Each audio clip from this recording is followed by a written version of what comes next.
facilitate today. And you can see beside me in the screen, at least I see her besides me, Geneviève Savigny, that will be your expert today.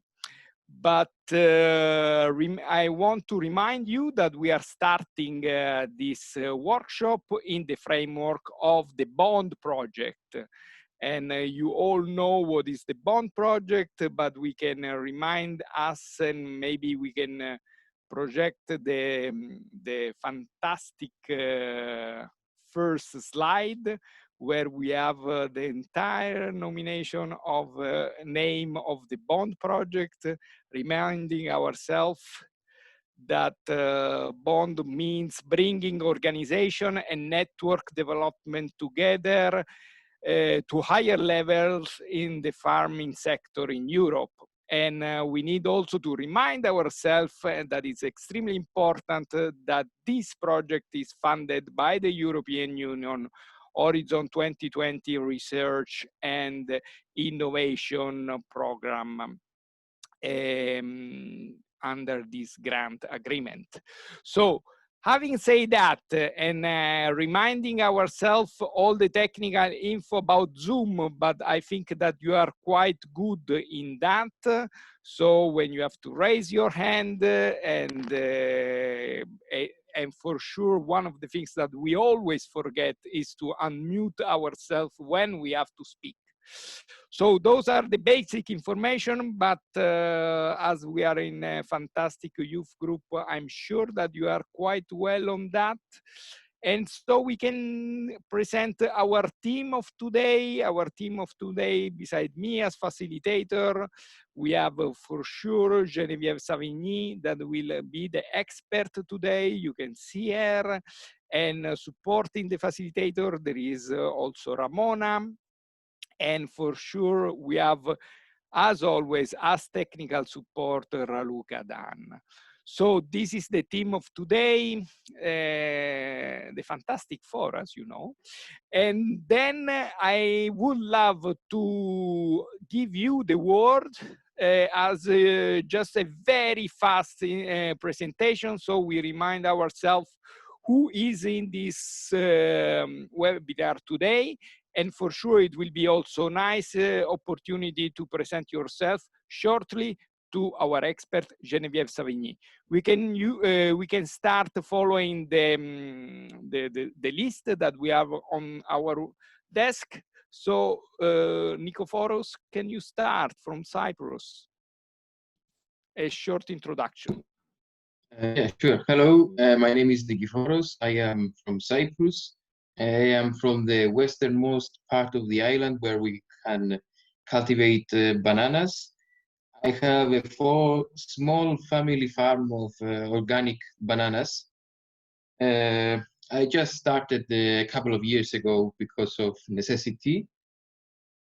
And yeah, when I had the chance to join the program, I thought it would be a good idea to, meet some more people that have relevant issues and interests to deal with, and to learn more stuff about the situation in the wider EU on agriculture. Thank you. Remind ourselves, what is your role today? I take notes. Fantastic. Yes. Essential role, as we know. After all, yes. Sorry. Is it okay if I record as well, just in case? Yes, we are all recording. There will be no secret for anyone. Okay. So, Anneke, it's your turn, if possible. Hello, greetings from Austria. Yeah, I'm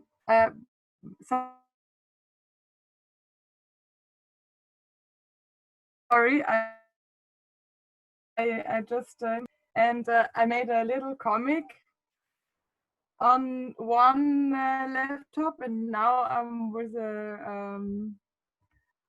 camera on this laptop. So I hope that somehow I can join with both laptops later. I'm bit the beginning. What was the question? Just a very short introduction of yourself to the expert, to Geneviève, so she knows with who she's talking. Very, very short, 1 minute. Thanks a lot. Yeah, I'm living on a little farm, 4 hectares. We have bees and vegetables, and we bought the farm as a little association, me and 2 friends. And yeah, this is somehow our answer on access to land. We didn't buy the bank with a bank credit or something like this, but we lend money from different people that give the like direct credit system is the name for it. Yeah, which is quite interesting for access to land, I think. Yeah, thanks a lot. And what is your role today? Today I'm doing the introduction. Thank you. So we will hear from you very soon. Then we go to Ghent. Yes. Greetings to everyone. My name is Gen Imera and I am from Albania. My interest is in digital farming, and I have called myself a digital farmer because I have an interest on smart villages, in developing smart communities in the northern Alps of Albania. Today I am the web browser for the workshop, and it complies with also my degree of education, which is I am an electronic engineer. So yeah, please. Thank you. Thank you. Thank you, Ghent. And then is Emma from Sweden. Or she's not online.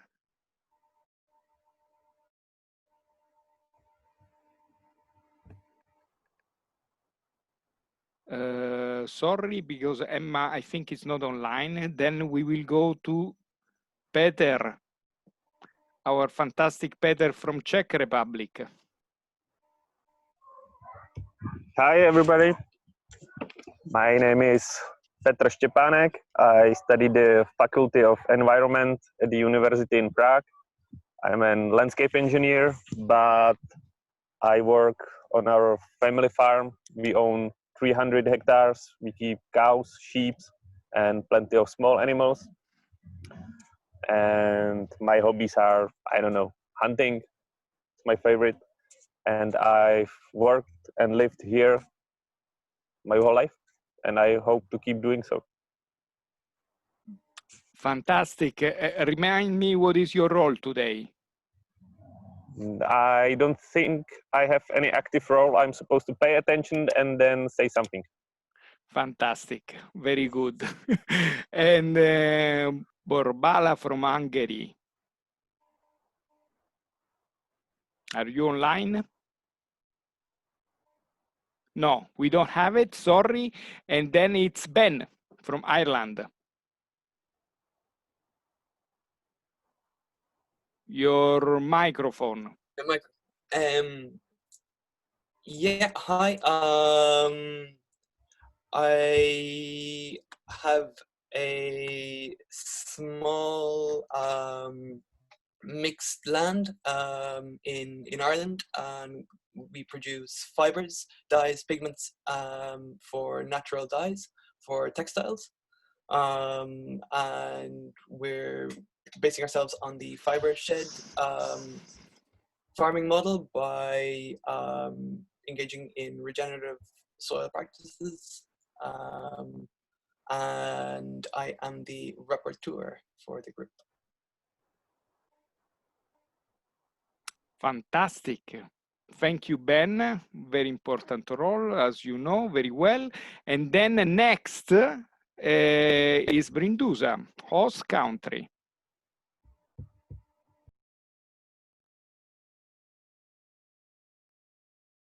Your microphone, Brindusa. Otherwise, we will not hear your voice. Do you hear me fine? Hello. Now, yes. That's great.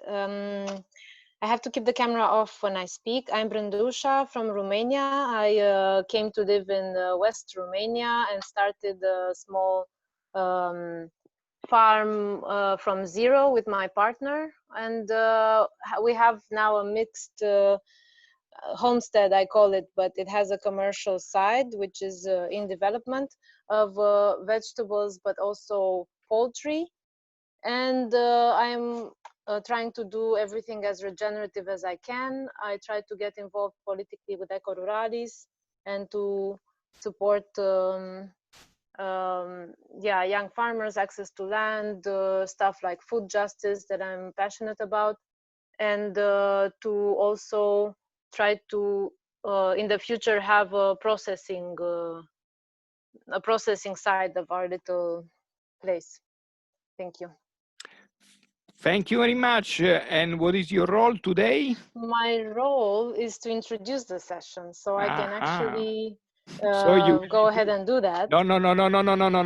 Let's wait to that. Right. We need to wait to introduce everybody. And then next is Eponine. Thank you. From Slovakia. Hi. Hi. So I'm Eponine. I'm originally from Belgium. I studied agricultural science, and then I moved to Slovakia as a volunteer in the eco village, and I'm still living there. And we have a little farm. It's more like educative purpose. We are hosting volunteers, and they can try to live in the countryside and more simple life. And we have 10 goats, 20 chicken, and a big garden. And in the future, I would like to start a farm on my own. And today I'm the web browser, but I didn't have time at all to be on internet this last day because we were organizing an event here. So I'm sorry. As you can remember, the web browser can work before and after, because anyhow you can support the rapporteur in giving even more material. So last but not least, Maria from Estonia. Hello, do you hear me? Yes. Okay, unfortunately, I can't share my picture because Zoom doesn't recognize my computer camera. I don't know why, but okay. What about me? As last time I told, I started farming basically 2 years ago when I quit the job in ministry. Now I'm farming with my brother and father, also my second part. My husband came to farm with me.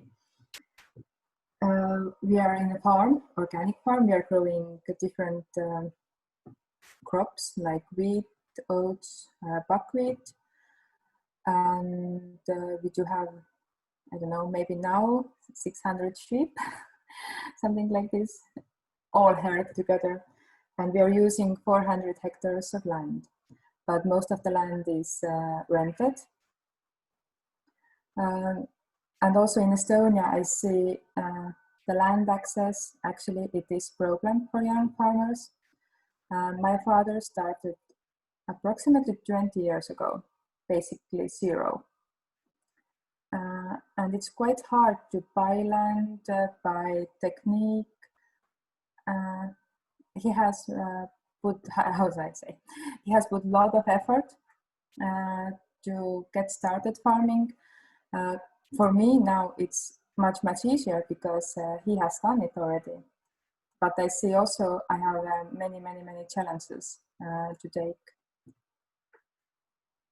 And probably, or unfortunately, European policy, agriculture policy, doesn't support smaller farmers. I consider myself a small farmer in Estonian context. But yeah, that's everything now. Thank you. Thank you very much, Maria. And we also welcome that have joined us, although they are not formally in this working group, but they are joining as auditors from Poland, Lucas, and from Croatia, Franjo. It's right. Just say hello for us, Franjo. Hello, yes, that's right. I'm from Croatia and I greet everyone here.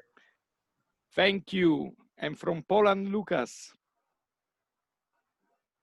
But I think that he has some problem with internet. Anyhow, Geneviève, I think that, no, first of all, I think that you all said you have all in front of you the agenda. The agenda is quite clear.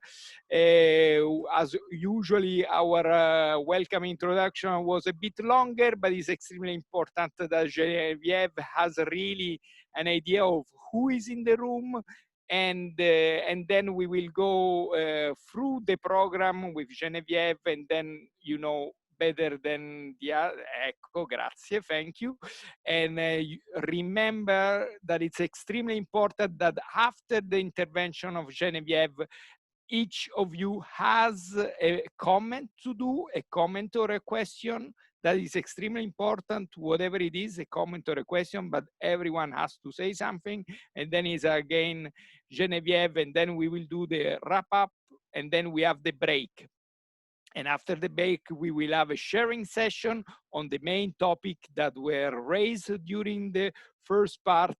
And as you know, after the last break, we will have a definition of what are our priorities in terms of policy recommendation, at least the draft on which we will work till the next webinar in September. Then just to remind all of you the role of, I think it's quite clear, you already said each of you what is your role, and now we will shortly listen to Brindusa and Anneke that will introduce the workshop, and they have, I hope, had the opportunity to share between themselves using the material that we gave, but also the good work done by the web browser. Then after the introduction of the workshop, the other roles are extremely important. The note takers, as you remember, the note takers has a crucial role because it's the one that will highlight the main point that we talk today, and we decide in somehow, and will be in close collaboration with the rapporteur to prepare the rapporteur presentation in the webinar in September. After that, we have seen the web browser, and as I said, the web browser can work before, and that work has been done, and also after the workshop, because that will be extremely useful for the discussion today, but also for the discussion that we will have afterwards. And this is extremely important also because the full and complete list will be shared to all the wider group in the webinar in September.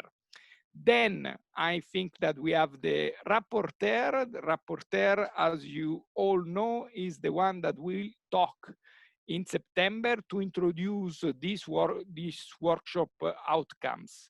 Indeed, the rapporteur is supported by the note taker. And as you can see, just to end the final comment, we tried to make you work together most possible, because what we really want is that you know each other, and you start to have some opportunity to collaborate. So this is our idea. So sometimes I know that it's a lot of work, but it's also a very nice way to work together. Then let's continue, and now I will be extremely happy to listen from Anneke and Brindusa the introduction to the topic. And you have 5 minutes in principle. And please tell us how you will present, I will do the introduction. Thank you.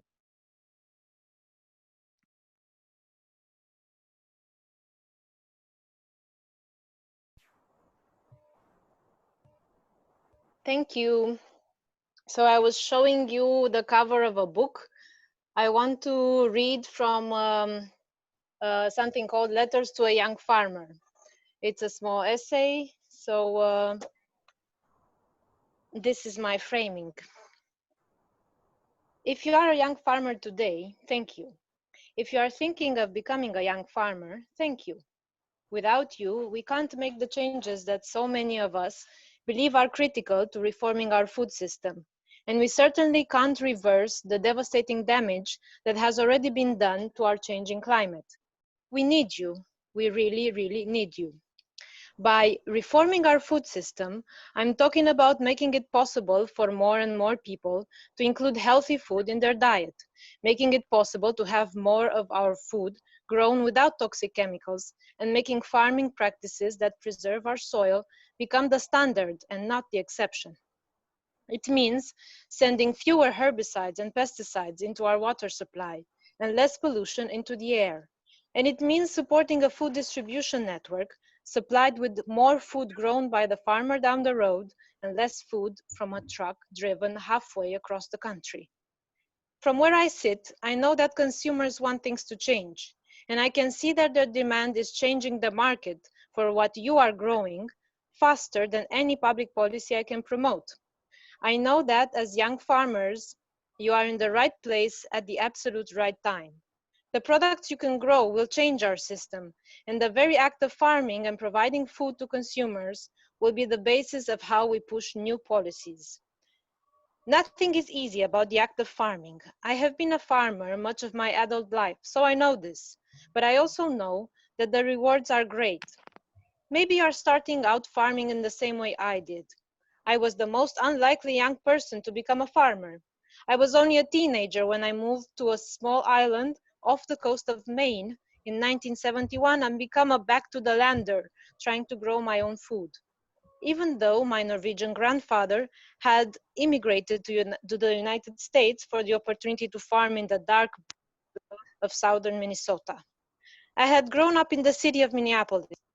By the time I left there, I was more interested in protesting the war, protecting authority, than becoming a farmer.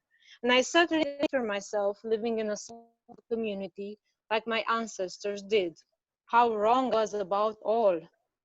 But this isn't an essay about me, really. It's a letter to you about what I have learned over the first 60 years of my life and what I'm still learning that might be useful for you to consider when thinking about being a farmer. There is so much I could write about: how to decide what animals or plants to grow, or what farming methods to use or markets to develop. I could write about what it takes to make your farm profitable, or how to make sure you care for the land in a sustainable way, or how to make sure the work you need to do can possibly fit into the hours of a day.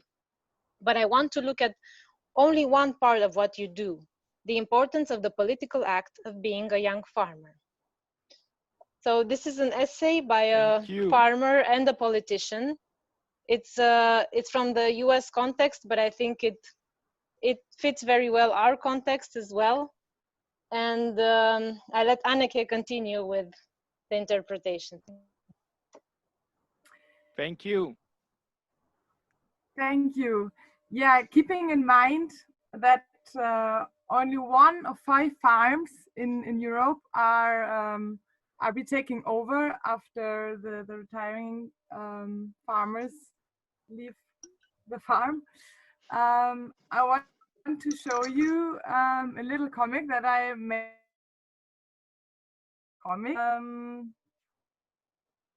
Yeah, about my thoughts about the politics. Yeah, how a young farmer thinks about or might think about European politics. I cannot open it properly, but can you all read it? Yes. Okay, nice. Yeah, we need a complete change in our food system and in our society. Can the European politicians help us in this sustainable change? Will the change to a less capitalistic society and a better food system be organized from this kind of high-level politics? No, the more sustainable change we need to organize ourselves in our villages and towns. But this takes time, time in which our food system is affected by the CAP.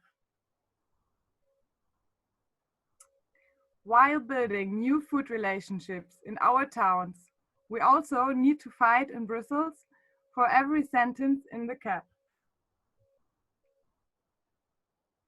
a peasant farmer taking part in European politics is saving her and her neighbors' farms now, in order to still exist as soon as it's time for a sustainable change. Thanks a lot. Thank you. Thank you. Very good work for both of you. I think it was a wonderful start for our workshop today. And I think, Geneviève, you that are already extremely inspired, you get a very good inspiration to start. So Geneviève Savigny, it's an honor for us to have you here, a long-time leader in Confédération Paysanne, one of the most important farmers' organization in France, leader of the European Coordination Via Campesina, now active in the Economic and Social Committee at the European level, in the European Union, so a person with extremely giant experience, and thank you very much to be with us. Geneviève, it's your turn. You have more or less 20 minutes. Okay, thank you very much. I will let, I think it's Raluca who will be passing the slides, because I don't have the hand on the diaporama. First of all, I don't consider myself an expert, because as you see, it's so big, so complicated, so huge in a way that you never can say that you're expert in anything, especially myself, as I try. But I've been involved for many years, trying to change the CAP and to make it go in the good direction, in the direction that we can have a lot of young farmers and of new farmers coming in the land and in the different countries to be able to be farmers for a long time.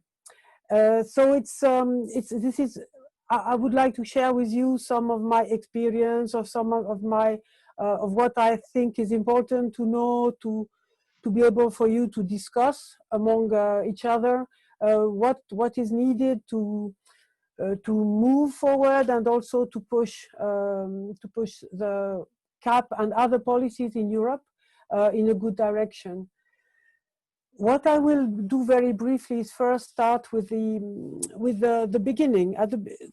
You will probably know that a lot of what is affecting agriculture and the food system is a common agricultural policy in the European Union. And this policy has been launched in 1962. So that was at the very beginning of the European Union. And what is important at that time, that the aim was to ensure food security to all European citizens. And to achieve this, the idea was to have a thriving farming community with good incomes, with better incomes. And for this, the idea was to have fixed prices for the main products, and this was achieved by some market measures. The market measures were to have a tariff on imported food, and also to have some support if the farmers wanted to export. But at the beginning, the goal was really to have food for the internal market, for the European people, so that they could have good food at a reasonable price, and farmers could have decent prices for their goods. So every year there was a conference to decide on what was a decent price for the goods. And this was the basis of the agricultural policy from 62 until 92. So you must remember that for 30 years, the idea was to have high prices, well, decent prices for the different goods. I'm not going into the details of the objectives, but really the objectives, as I said, was to have food for all the European people by enabling farmers to have decent prices and decent incomes through this mechanism. And there was also, yeah, it's really very fast. I'm not going to comment that one yet. There was also a mechanism to help older farmers to hand over their farms to younger ones by giving them some money every month if they would hand over their farm to new entrants. And so that was a structural policy to enable the renewal of generations. So as I said, it was on for about 30 years. And then there was this idea that everything was better on the global market and that it would be more adequate for the economy in general of Europe to be able to go on the international market. And for this, it was the idea of opening the frontiers and stopping this policy. And it was also the creation of the WTO with the agreement on food and agriculture to be able to export food without putting different barriers to the import and to the export. So it was really a radical shift in 1992 with a big reform.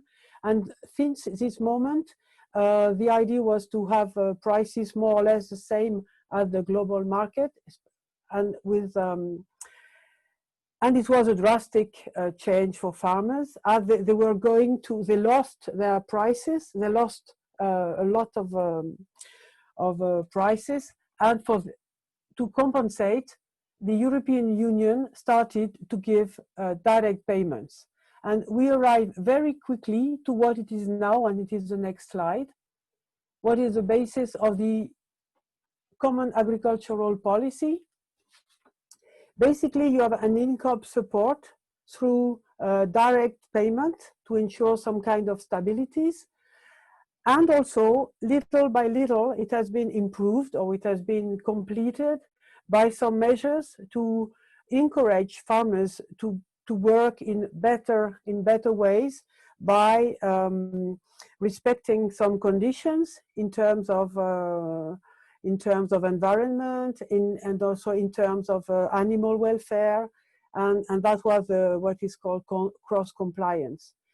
So it started to complete the income support, which is a payment per hectare. So if you maybe to comment a little on this income support, this payment per hectare at the beginning in 1992, it depended on what crop you were doing, on what animals you were breeding, to compensate the loss from the change in policies. But then the idea was to have a flat rate, to have the same amount of money regardless of what you produce, to be disconnected from production as it is agreed in the WTO. So the thing is that little by little, the amount of money is becoming more or less the same, and it is also the same thing between countries. At the beginning, for new countries in EU, when the European Union enlarged, the farmers that were coming in didn't have support before. They didn't have this policy. So at the beginning, they were given some kind of money, and little by little, this amount is coming to the same amount as everybody in the European Union. But it is not now dependent on the production that you do, but it is depending on the area that you run. You still have some market measures, and as you can see at the beginning, it was mostly market measures, the organization of markets to have good prices in wheat, good prices in milk, good prices, etc. And now it's very little, only for some situations. And then you have the rural development measures that are a smaller part of the money, but where you have some different measures for structural improvement of your farm, also for some measures if you live in areas with constraints and so on. So this is also the third part of the common agricultural policy, which is called the second pillar. So first pillar is income support and market measures, and then you have the rural development, which is a second pillar. Maybe we can move to the second slide. No, this one, I think it is, this is just on the second pillar, but it's, we can go on. we maybe go on. So yes, to go directly to the young farmers, what do the young farmers can get in under the cap? Maybe just to remember that there's only 11% of farmers in EU that are less than 40 years old. So it's a big concern for the policymakers, or at least they say it's a big concern. So what is the main point at the moment in the present policy? What are the young farmers entitled to? So you have the income support, which is a young farmers payment. So in fact, this is just a kind of top-up that is put on the direct payments that is up to 2% of the total allocation of funds can be given to young farmers, and for a limited numbers of hectares, and it can go as far as to 90 hectares or less depending on the countries. And then it depends on the country to decide what will be the conditions that will be asked to young farmers to be eligible for this support. So this is, I think, that was supposed to be the main device in the present cap. So it will be important to know if you think it is satisfactory, if it is good for young farmers. One problem that we directly saw is that it is linked to hectares again. So, next point, next slide, please. So for young farmers, you also have other rural development funds. Depending on the countries, you can have different measures to get started. So you can have grants, loans, or some guarantees to are designed to help the development of rural businesses. And also you have also some funding for advice and for some training, and this is part of the second pillar. It's also completed by a device which is part of the measures for how would you say, for investment, and it is supported by the European Investment Bank under and it's called the Young Farmers Initiative. But it is something I've never seen examples carried out for the moment in my area. So those are the basic support for young farmers. Can we go on, please? Now I wanted to explain a little more what is happening at the moment in Europe, or at least what I see as important happening in Europe. We had started to discuss the new CAP, the CAP post 21, and in 2018 it was presented. There was the proposal for the next CAP presented. Then there was the elections of the new parliament with new members of parliament, and the nomination of the new European Commission and the program of the European Commission. And what is quite interesting at this commission seems to, well, or at least has tried to show some ambition for the coming years, for 2019, 2024, and with a program with some priorities that has been put on the table to be more sustainable and also to tackle climate change, that everybody now is worried about. And so it has now become a priority for the European Union, or at least in the discussion and what is on what is put on the table, you will see that it is important. So what has been put on the table by by von der Leyen, the President of the European Commission, it's got 6 priorities for the Europe, including a European Green Deal, striving to be climate neutral by 2050. So that's in 30 years of time, to be able to be a climate neutral continent. But it's not the only priority of the European Union. The second priority is about digitalization as an opportunity for economic growth and an economy that works for people. So that is a concern about social fairness and prosperity, a stronger Europe in the world, promoting our European way of life. We have no time to go in depth into this idea, but it's mixed up. It's a mixture between the concerns about migration, but also about quality of life. So it's a lot would be to be said, but we have no time. And then a question about democracy.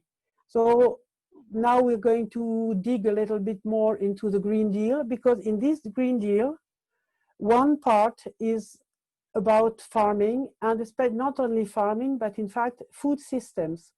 And it is called the Farm to Fork strategy, completed by a strategy on biodiversity to tackle the problem of biodiversity loss that that Europe is concerned about. So maybe we can move forward. So what is a Farm to Fork strategy? So it's supposed to be a strategy tackling the food systems as a whole, and to be able to have a more sustainable food system by 2030. So there is one concern about the question of food production, and especially the question of reducing by 50% the use of pesticides, fertilizers, and to reach 20% of organic farming in 2030.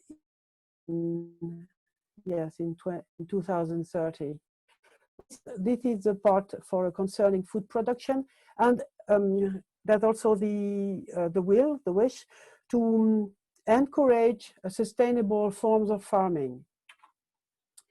Maybe this is also the part which concerns us the most. But if we discuss a bit more, we will see that in this part of the discussion, it's still a bit not clear what type of farming the European Union has in mind. And there is a mixture of smart farming and of agroecology, without being too sure of what is the goal of the European Union. We have also the question of sustainable food processing, and with different measures concerning the food processing and distribution, and especially labeling and clarity on labels, so that the consumer can make good choices, and the question of food losses.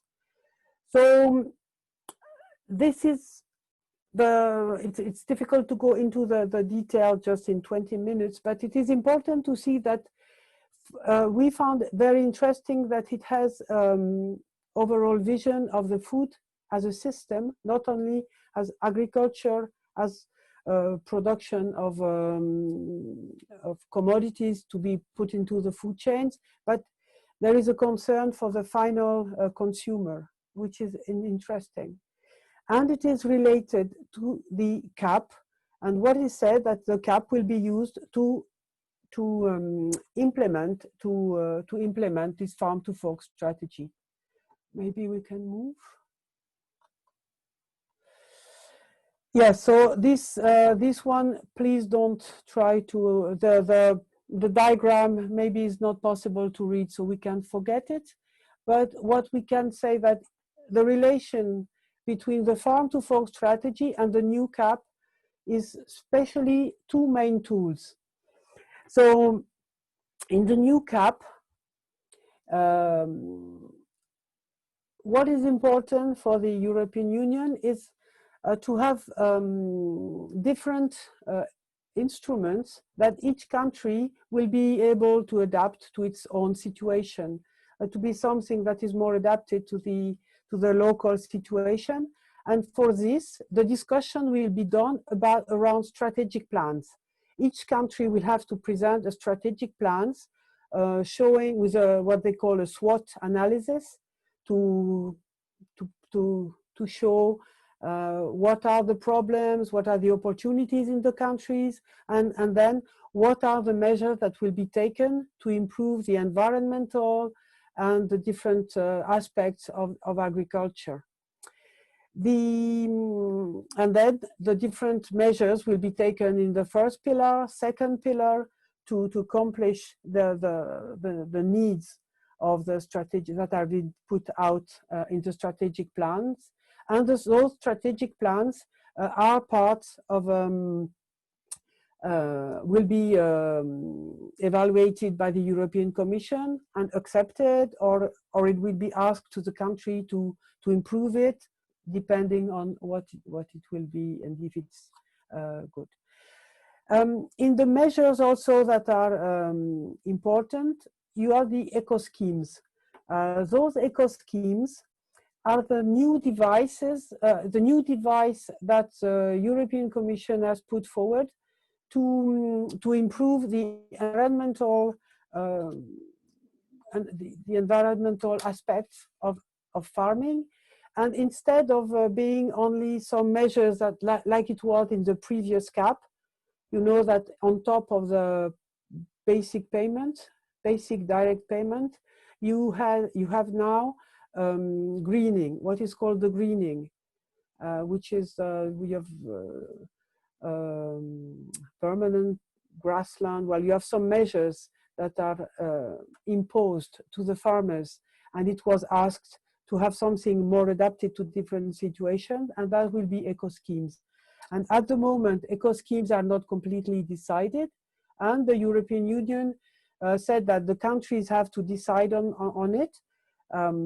For instance, it can be organic farming, maintaining organic land, but it can also be other measures. And at the moment, countries would be happy to, and farmers would be happy to know what could be in eco schemes. Next.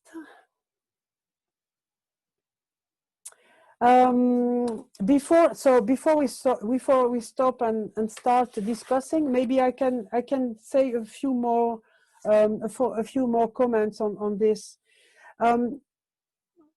To comment on what could be the opportunities that we see for the future of young farmers. Maybe what is interesting, that the European Union itself has started to see that there are different models in Europe, and that and they're carrying a study on the farming of the future. There's also a discussion on rural development being carried out at the moment. So there is this kind of discussion on what can be done in the future with I would say more concern about the different farming models. Although we don't think it is very clear, but it's already a concern for at least some of for the commissioner, for instance, for the commissioner for agriculture, and for some other people. In the Farm to Fork strategy, it is not under the Commission for Agriculture, the Commissioner of Agriculture. It is under Environment and Health, under the responsibility of the DG Health, Santé, so which broadened the vision on food and farming. I must also comment maybe a little on the question of the coronavirus crisis, because many people realized that food is an important issue, and that it is important to have different food systems to be able to be resilient and to provide food at any time. Due to this coronavirus, the European Union has put on the table some recovery funds, that is more funding, 750 billion euros, that are adding to the 1,100 billion euros of the normal budget for Europe that is also under discussion. So at the moment, there is a big amount of money being put on the table as a recovery fund, and also as a normal multi-annual framework, financial framework for Europe. So, which means that more ears, more political people can be open to more I would say ambitious measures, not only for young farmers, but for all, I would say, for all kinds of initiatives. So maybe, well, I've put a few points on the table. I don't know how much time I use, if I still have time, because I don't see my dear facilitator, and I see nothing else at the screen. In principle, no. You have finished your time. Okay, so it's perfect. I can say last word for sure. You can. No, I think I've put on the table, yes, what I wanted, more or less. Okay. Thank you very much, Geneviève. I think that it's a fantastic opening because we know that we need young farmers, but it's a very big challenge how those young farmers will really continue to be farmers if they are in a family farming, or the one that the newcomers will is the politics that are now looking to the past and for sure looking to the future. And you have explained us so well that we will have in the next year a very open discussion. So we are in a situation, we are in a transition situation. This is why it's so important also your role, and this is why we really need to listen you. So as you remember, each of you will say a comment or will ask a question to Geneviève. With who we want to start? Is somebody that wants to volunteer, or I will be the nasty one calling you?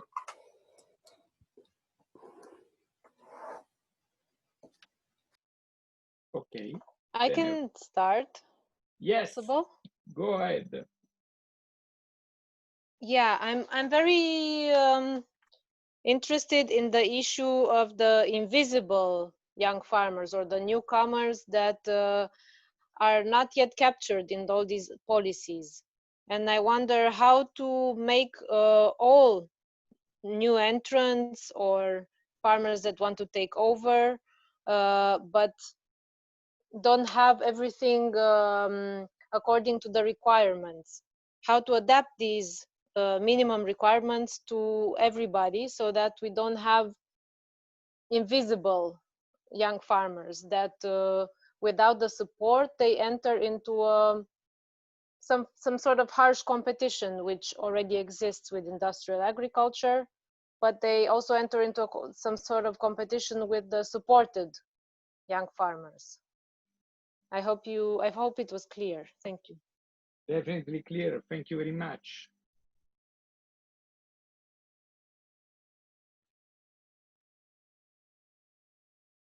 I will follow my screen so it will be easier. Anneke,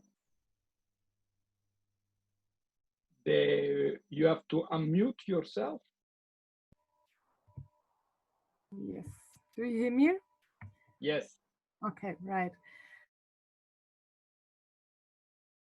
I have the impression that I really still have to learn a lot about. I think that we need a lot of knowledge about all how the politics are made, because or this is my question also to Geneviève. How do you see our chances to when for example when we write a document what we think the young farmers would need, how are the chances that this is really something that takes place in the politics later?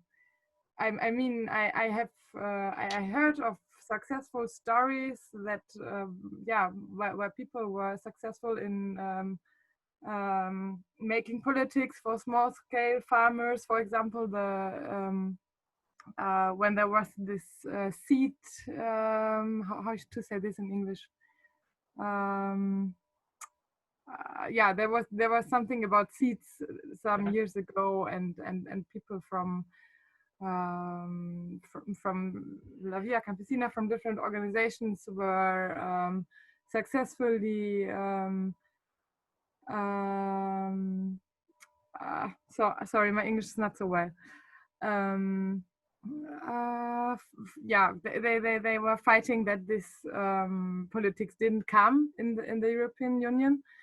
So it is possible to do something, but I was once in Brussels for a Via Campesina event, and I had the feeling it is you need to be there every day and really make a lobby for small-scale farming, and yeah, be really smart and have a lot of knowledge. And yeah, so I'm interested in how your experiences are with this.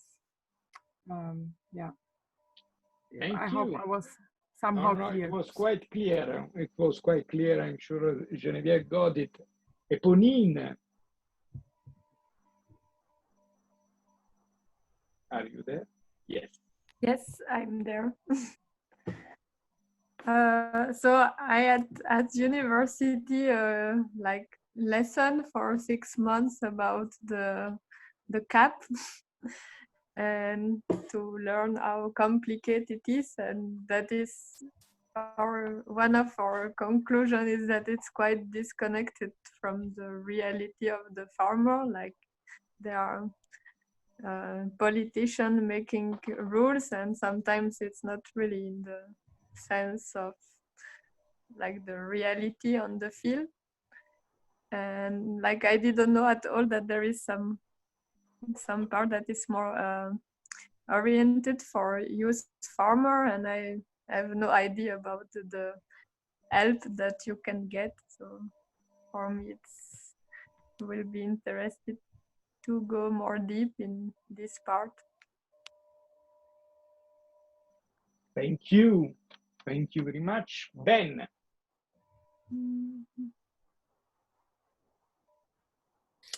Yeah,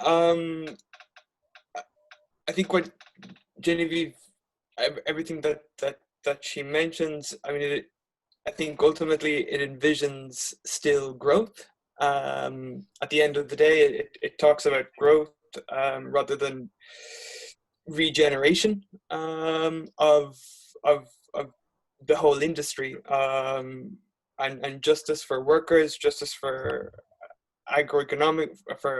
agronomics, I should say, for environment, and for economic justice for the whole industry. I think it talks about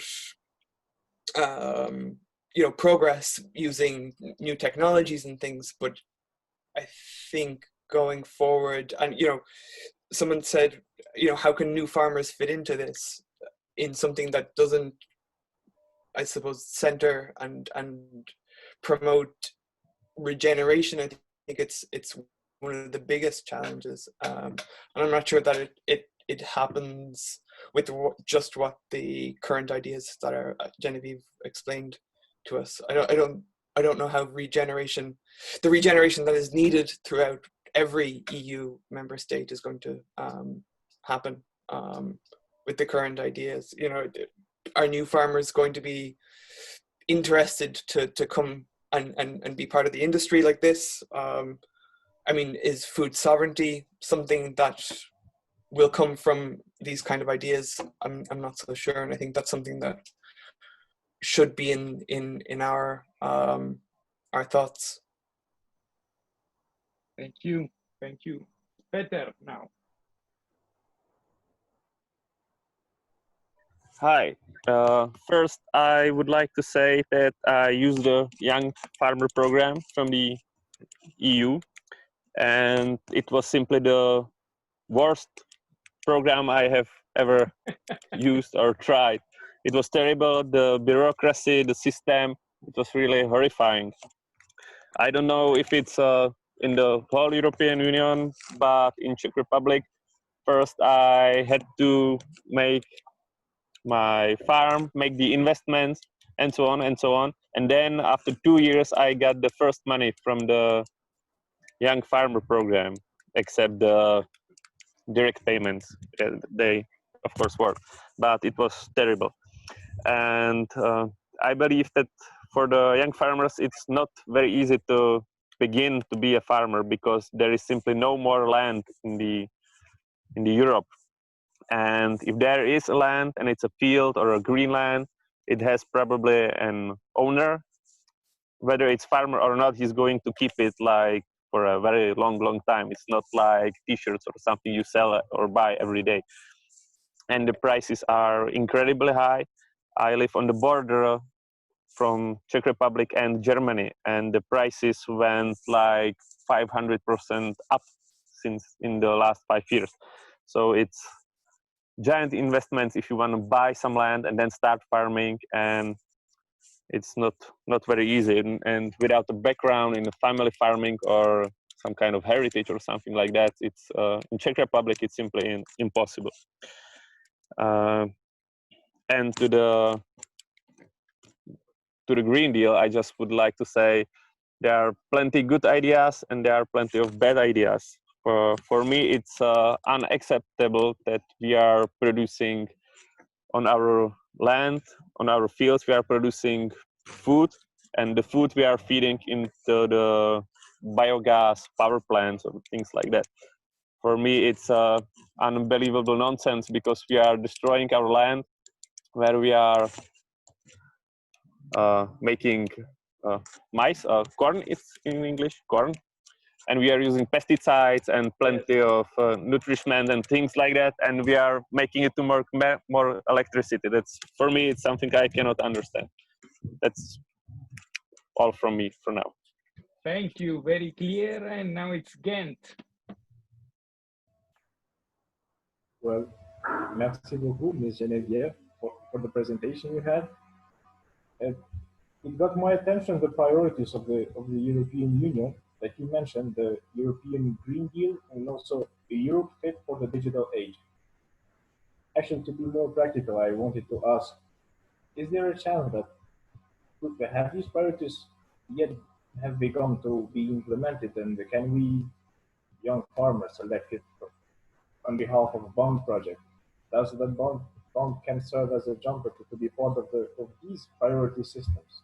So can we integrate somehow? Do they have any current active activity that they are doing, or they want some local expertise, or somehow that we can connect to these programs, to these priorities yet?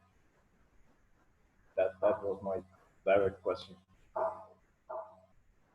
And also, if I may, I just wanted to interfere a little bit about here in Albania, the north of Albania, we have some problems that most of the lands, the people, the community, he says that he owns the land, but we do not have some legal documents for that. So even when we apply in our national schemes, in agricultural national schemes, the main problem is that the lands are not registered yet in the country. And so somehow, is this a problem? I mean, how can this problem be solved, or do the other applications need from us to have legal documents that justify, or that how to say, verify the ownership of the land that we want to apply for any grants?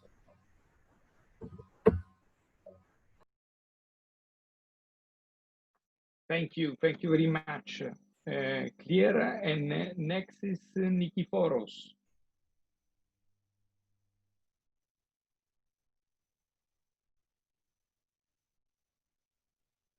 Yeah, sorry.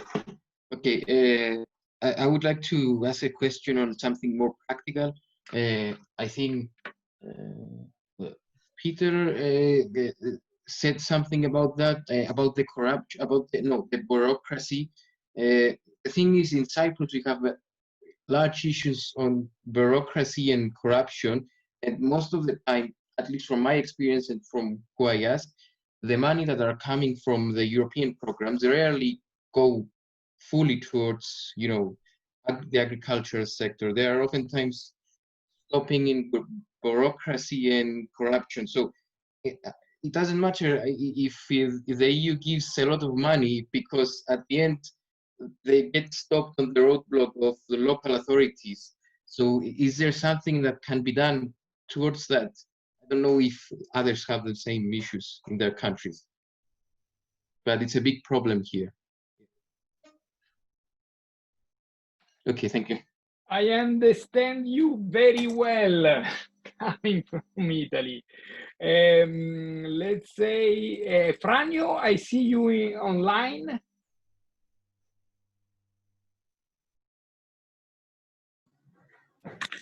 Yes, I'm here. I was just laughing for all the statements from Czech Republic, from Cyprus, and from Albania, because here in Croatia we have similar issues, and unfortunately similar issues, and we are quite aware of the situation with the European funding and so on. Also, regarding the where do we fit in the EU food and farming policies, in my opinion, for the young farmers, it's going to be really hard in the future. And we have in Croatia the similar problem with the landscape, with the land. It's really hard for the young people to achieve any land to make any farm, or intensive or extensive. And we also have big issues with legal part of the ownership, same as in Albania. And I would agree also with Nikiforos about the European funding and all the topics with it. It's going to be hard to exactly have all the funding going directly to the producer. From my experience, a lot of money goes for consultancy and so on, and basically the producer that should have 100% of the money, he gets at the end maybe 40 to 50%. And in my opinion, it's going to be hard for young farmers in the future. Indeed, indeed. I think the last one is Maria.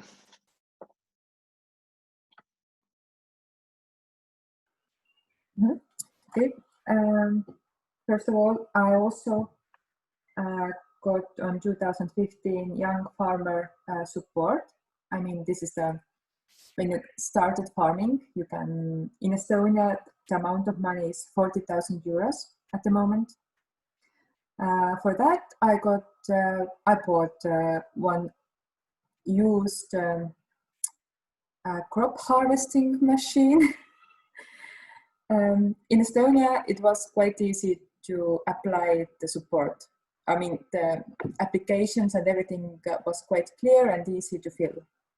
But it's very hard, how to say, it's quite hard to get the support. You need to fill many criteria. You have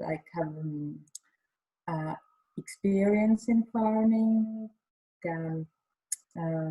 also you need land, or at least you have to show that you already have rented land if you don't own the land. Educational requirements. I think in this side it's okay, but next period I hope the amount of money is bigger, because 40,000 it's not enough to start farming. At least if you want to grow crops or start animal farming. The next support is this hectare support for young farmers. I also got this one this year in 2020. It's my last year when I have this money. Unfortunately, first year when I got it, it was only 700 euros. It doesn't give me any extra, how to say, extra value because 700 euros, it's basically nothing. Last year in 2019, I got almost 2,000 euros. It maybe a little bit helped me to lease or like pay more rent to get land, but still basically it's not enough. So I think European politicians and also Estonian politicians, they are more saying that they are supporting young farmers, but I think that's not enough. What else about this Green Deal? What is coming now? I'm organic farmer, so of course I support going more green, especially using less pesticides or any chemicals, because I think it's important to protect our soil and also our water. But what I don't like is also this producing bioenergy.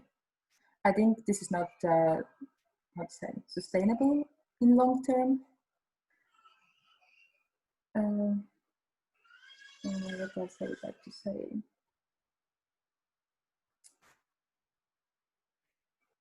But I think that's all. I hope you heard. Very well. We heard very well, loud and clear, we can say also, Maria. And Geneviève, I think that you have really a lot of interesting contribution, very critical our group, and indeed either for the actual policies, and we have also a couple of farmers that were directly experimenting what was foreseen in principle to support young farmers in the past programs, and indeed there are a lot of critics also for the future. You can react, and we will be extremely interested to your reaction, Geneviève.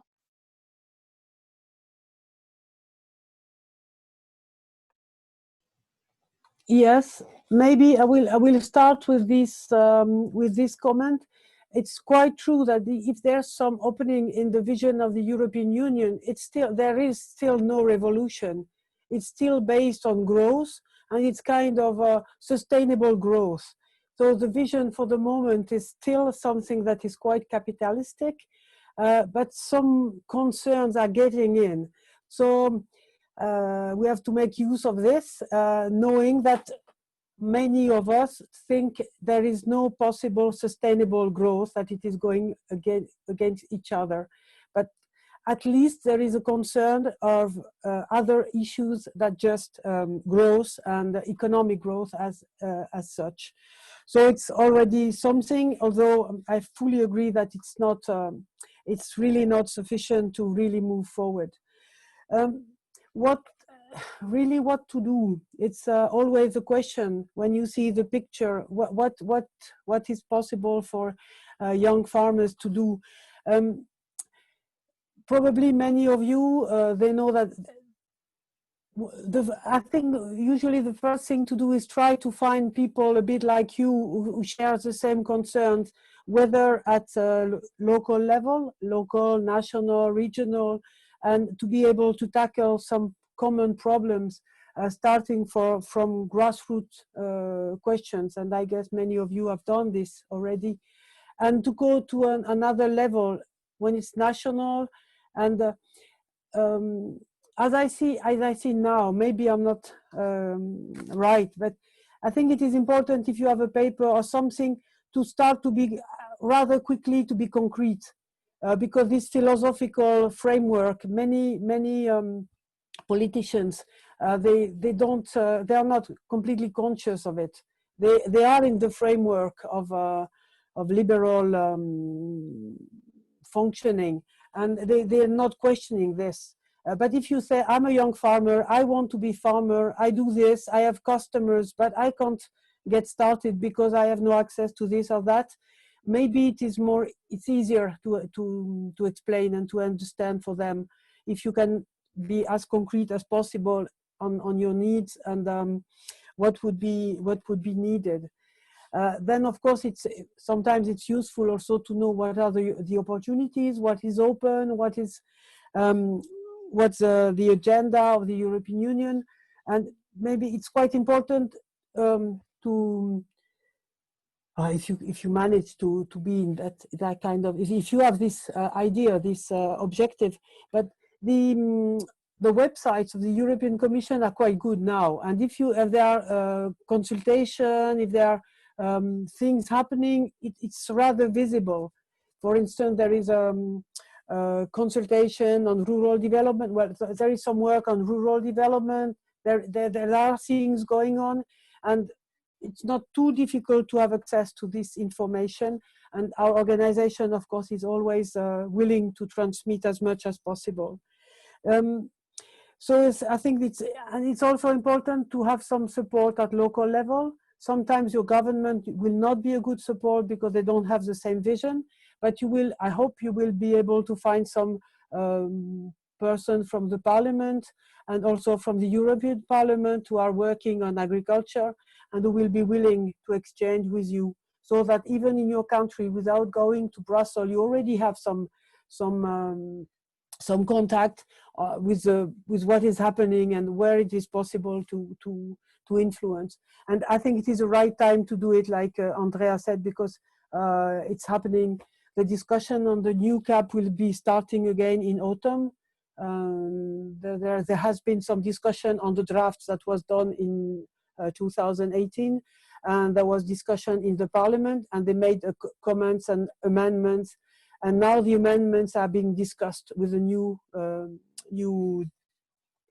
MPs, and they are going to vote on it in autumn. So it's the right time to visit your MPs and make sure young farmers are treated as you wish, and maybe have some discussion with some of them in your country, and try to see if it's possible to. You are a young farmer, you want to have this kind of, to be involved in the regenerative farming. I would be happy to discuss more on what you call regenerative farming, because we used to speak of agroecology, and now I hear that new different terms, and it's important also to put some content and make sure we are speaking about the same thing, and what do we want. And this is also the question of invisible farmers. It's important that they are visible. And as I said at the beginning, maybe the first thing is to get together, be able to have some collective approach of these young farmers, new entrants who are trying to start a farm, and what do they need, what do they want, and so on. Of course, there will be the big issue of land.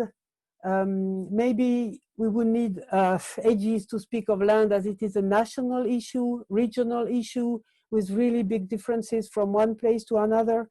And at the level of the European coordination, Via Campesina, there's been a work carried out to little by little to make it a European issue. So there is a European directive for land management, and but for the moment, it's an ongoing process, but we have to be very careful, because there's not always land available, but when it is available, there's also the risk that it goes to the one that can pay the most. And with payment given per hectare, of course, you have companies that can take over the land. And really, this is a big concern, to have land for farming, land for food. And this is where we come to food sovereignty. Food sovereignty, you may have discussed of it, and it's a big how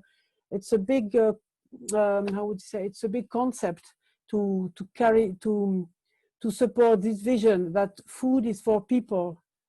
Agriculture is to produce food for people. There will be a discussion, I think, coming soon, because in France, the mainstream farming organization, which is called FNSEA, has put this idea on the table, because at the end, globalization is going to threaten a lot of farmers, or even big farms. They are threatened by too much imports, too much globalization. And so now they're starting to say, hey, look, take care of us, we can produce food, take care of national European production. Well, we think it's important to have a local production more than national and more than European, but still the discussion is going to be on the table. So I guess it will also be important to step in and be able to speak about food sovereignty as from a young farmer's perspective. And I would like, yes, there was this idea on digitalization, and I'm myself looking for how to get also, because digitalization can be everything. It's a tool. It can be a big tool, but it can be also a tool in the hand of some users who would be happy to use it for networking, or you have also a lot of free internet, free software that can be used for different purposes, for networking.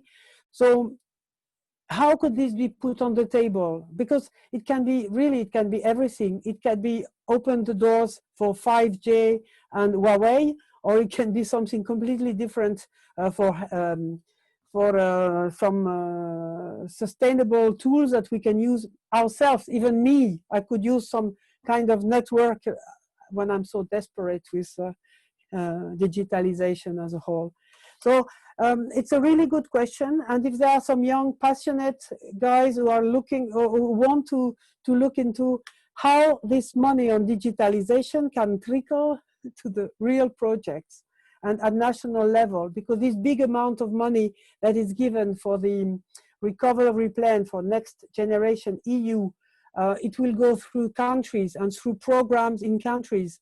So it's also a question of how it will be distributed, how to apply. Myself, for the moment, I'm also very curious to know, and this is one of my concerns, how to have information on this, and to make sure that it is used for young farmers and for our own needs.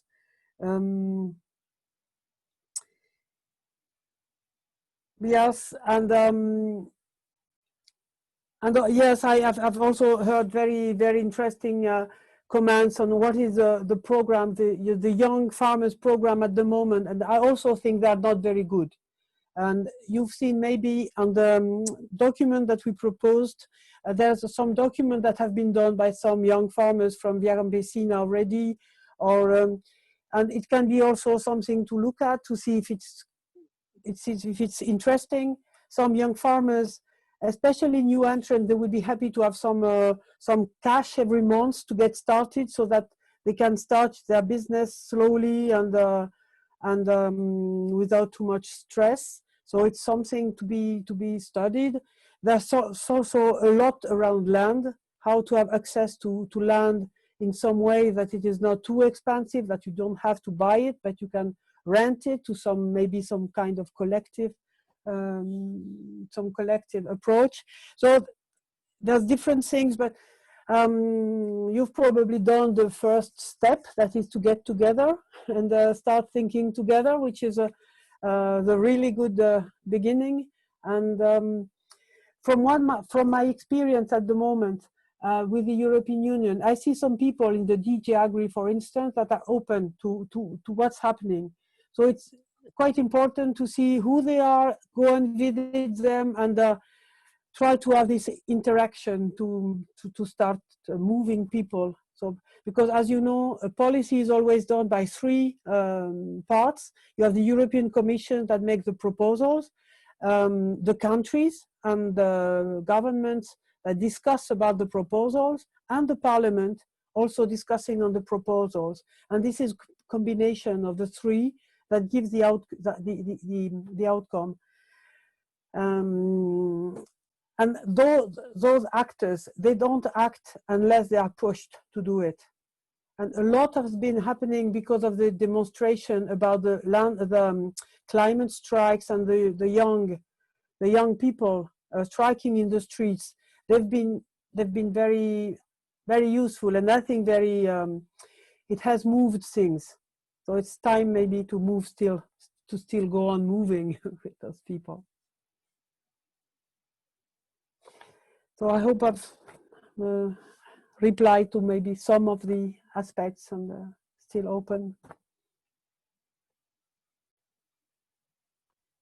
Geneviève, thank you very much. I think we all thank you for this very inspiring introduction. And I think that we are, I see claps, hands.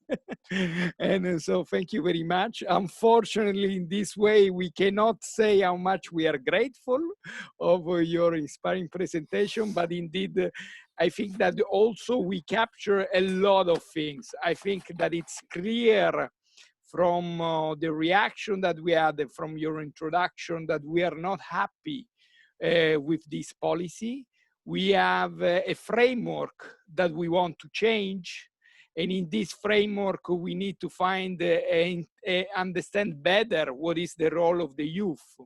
And indeed, the role of the youth has been claimed in very clear way. No, there are many youth that are still invisible. There are many youth that want to enter in farming, and it's clear that the framework policy are not adapted for them. So those is an area with which I think we need to discuss more later today, how we can, as we have seen with two different experiences, that the youth program that are now ongoing are not enough, are for sure not the one that can guarantee what everyone in principle says, that we need to regenerate European agriculture. This incredible data that only 11% of the peasants and farmers are under 40 years old, that everyone is very concerned about it, but at the end, we all see, and all the reaction was clear on that. Your presentation was that it's clear that the European policy is not supported a regeneration of the European farming. And what is interesting is also that the discussion starts to be open. We are not talking only of agriculture, we are talking on farming system. And maybe this idea of farming system is another way to understand better what will be the new farmer, the new peasant in our society, and his role, and in this sense, a youth with his creativity, his capacity, what is his role. And this is another area on which we should talk a bit more. And this is clear on that our framework. No, we said that unsustainable growth is not the way forward. And at the same time, we need to open to new elements like health, like food consumption patterns. So we are not talking only of an agriculture policy, but really a food and agriculture policy that looks to the food system. And this is a dramatic change from the very beginning of CAP. And Geneviève, I think that you gave an extremely interesting overview of the history on how we change our objective from 1962 to what is the objective of today.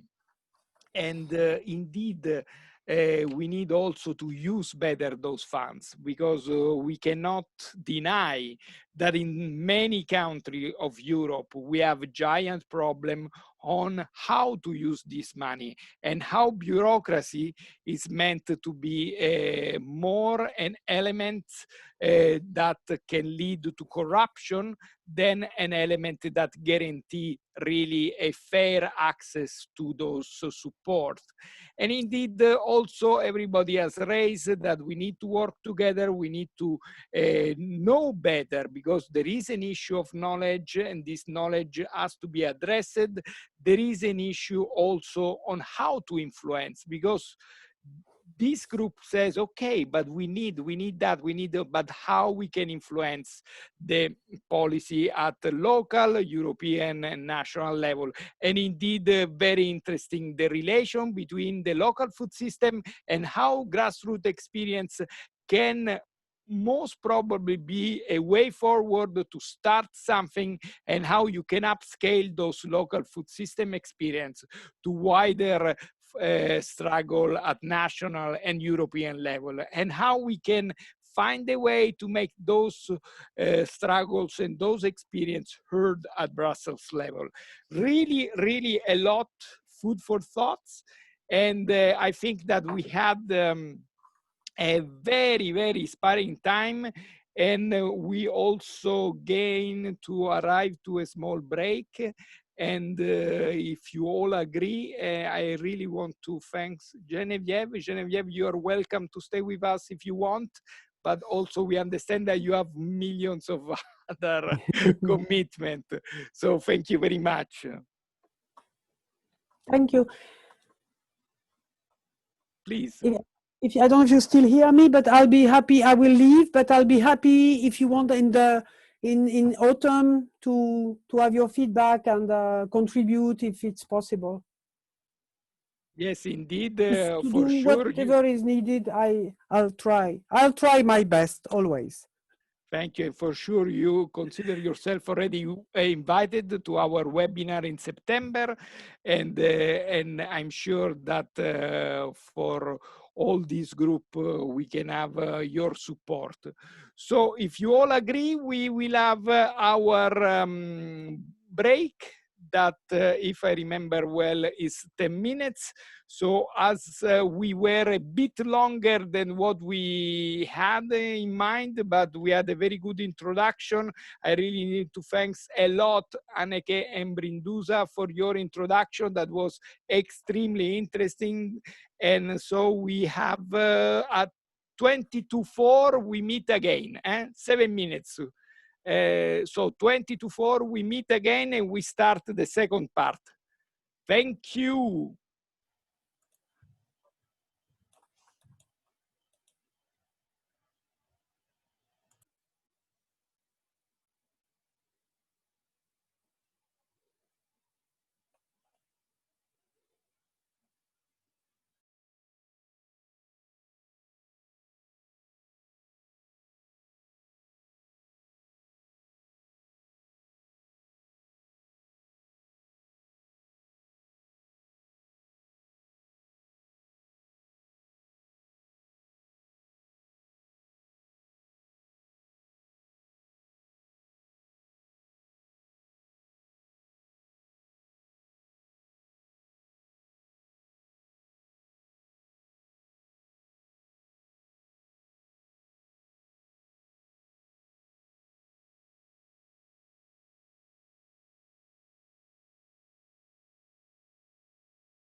So welcome back.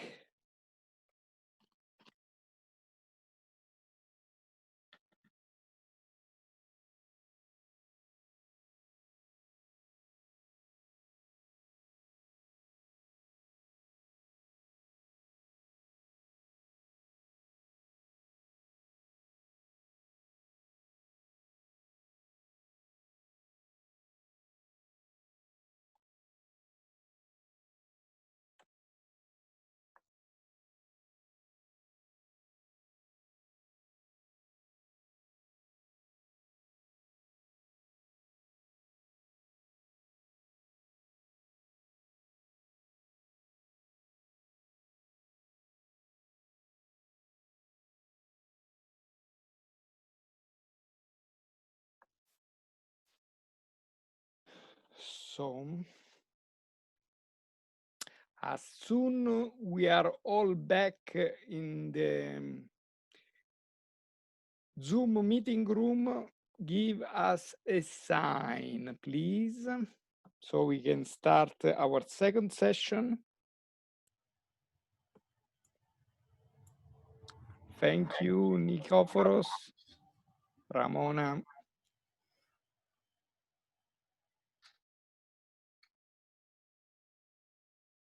Let's make an agreement that for restarting the session, we shoot the second photo.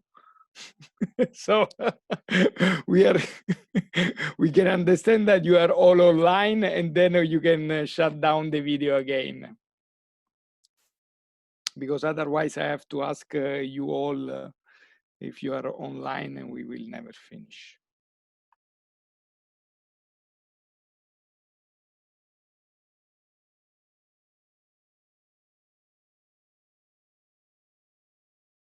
Okay, I see you online. And Raluca, if you want to take your photo, here we have fantastic group again.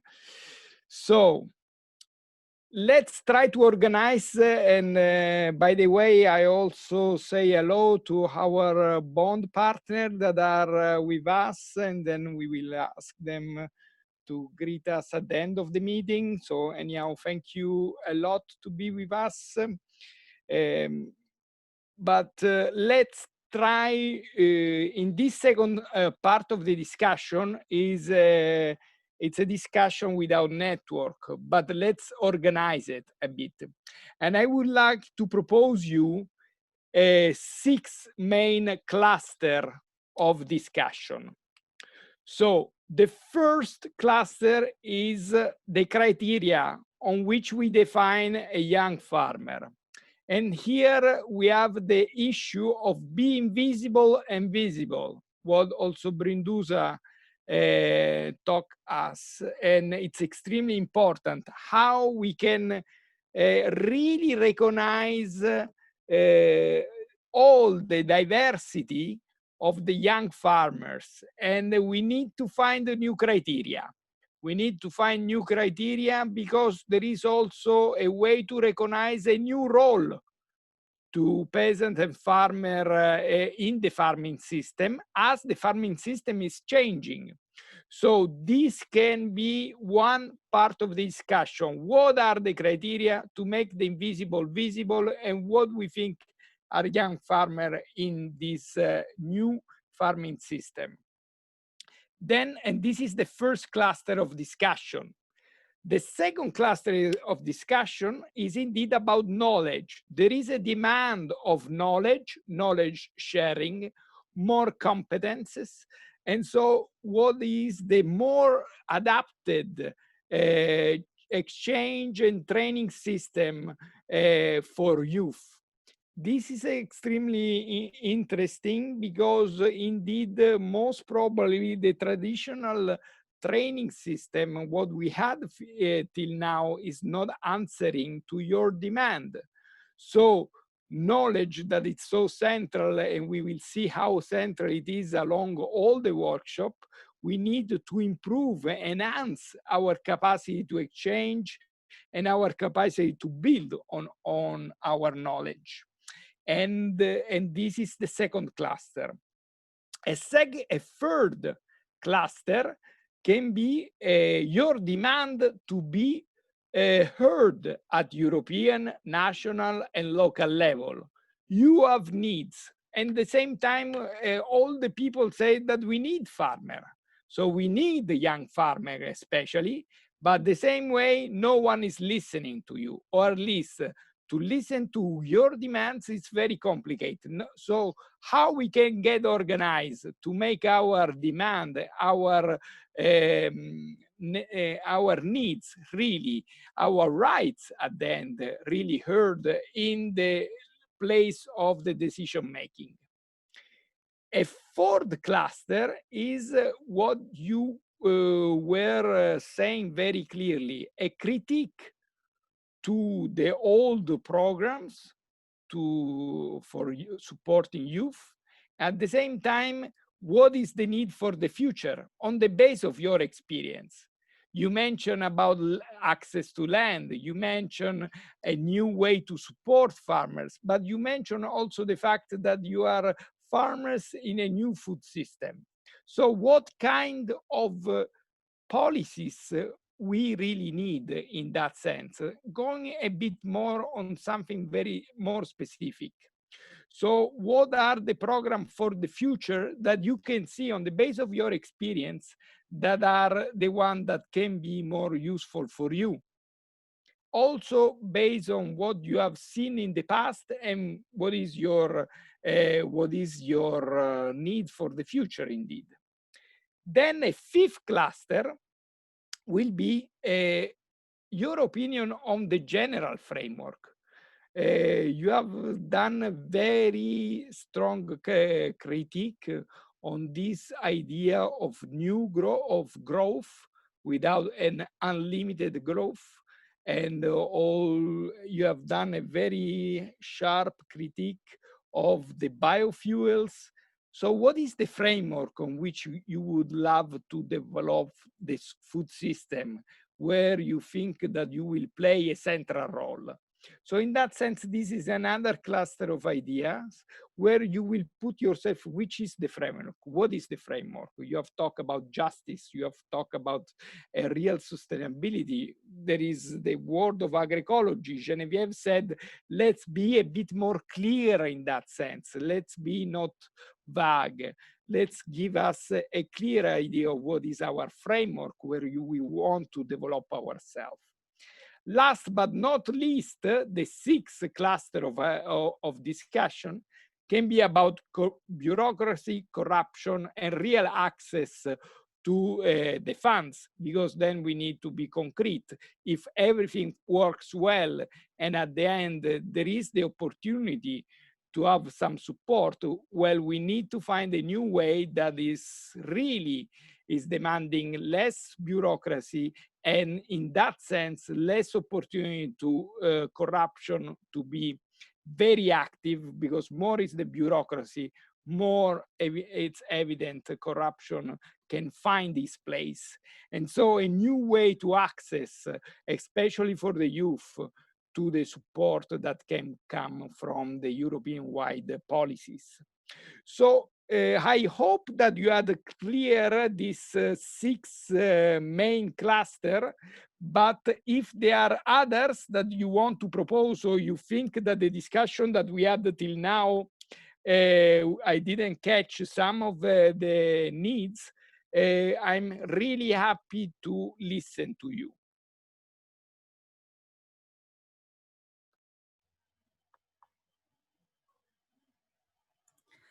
Andrea, I'm sorry for jumping in the discussion, but I would need, if it's possible, for you to repeat just the essential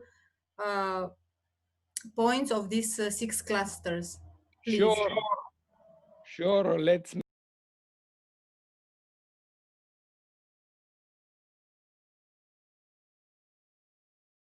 You are muted, Andrea. Yes, sorry. So new criteria, let's make visible what is an invisible farmer and so let's understand what is the role of young farmers. So the criteria to make visible the invisible, A second cluster will be about knowledge. What is the knowledge transfer for youth? The more adapted the knowledge transfer is sharing, it's new knowledge that we want. And the third cluster is how to make our voice here in the place where the decision making are taken at local, national, and European level. The fourth cluster is the program for the future, based on our experience that we share on the failure of the past. What are really the good measures that can really support our demands? The fifth cluster is, but what is the framework? There was very high critique to this idea of growth, and there was very high criteria about, very high critiques about the issue of biofuels. So what is the framework on which we would love to see the new farming system? And sixth, but not least, the sixth cluster is the bureaucracy and the corruption and a new way to have access to the European funds.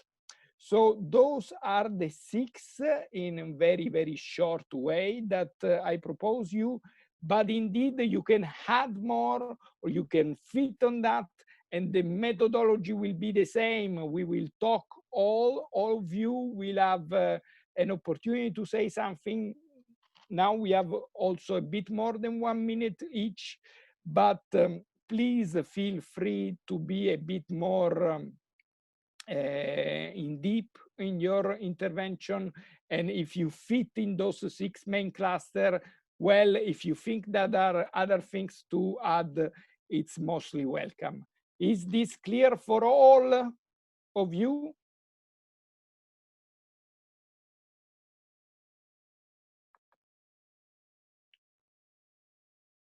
Okay.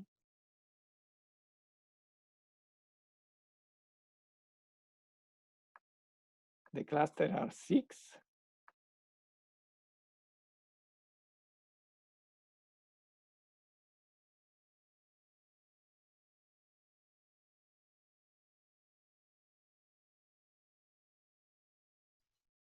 Okay. Although in this case, I feel that your silence is that more or less you find yourself in this proposal, but for sure you can add something during your intervention. And in my list, I have in this moment as first Eponine, if you want to open the discussion.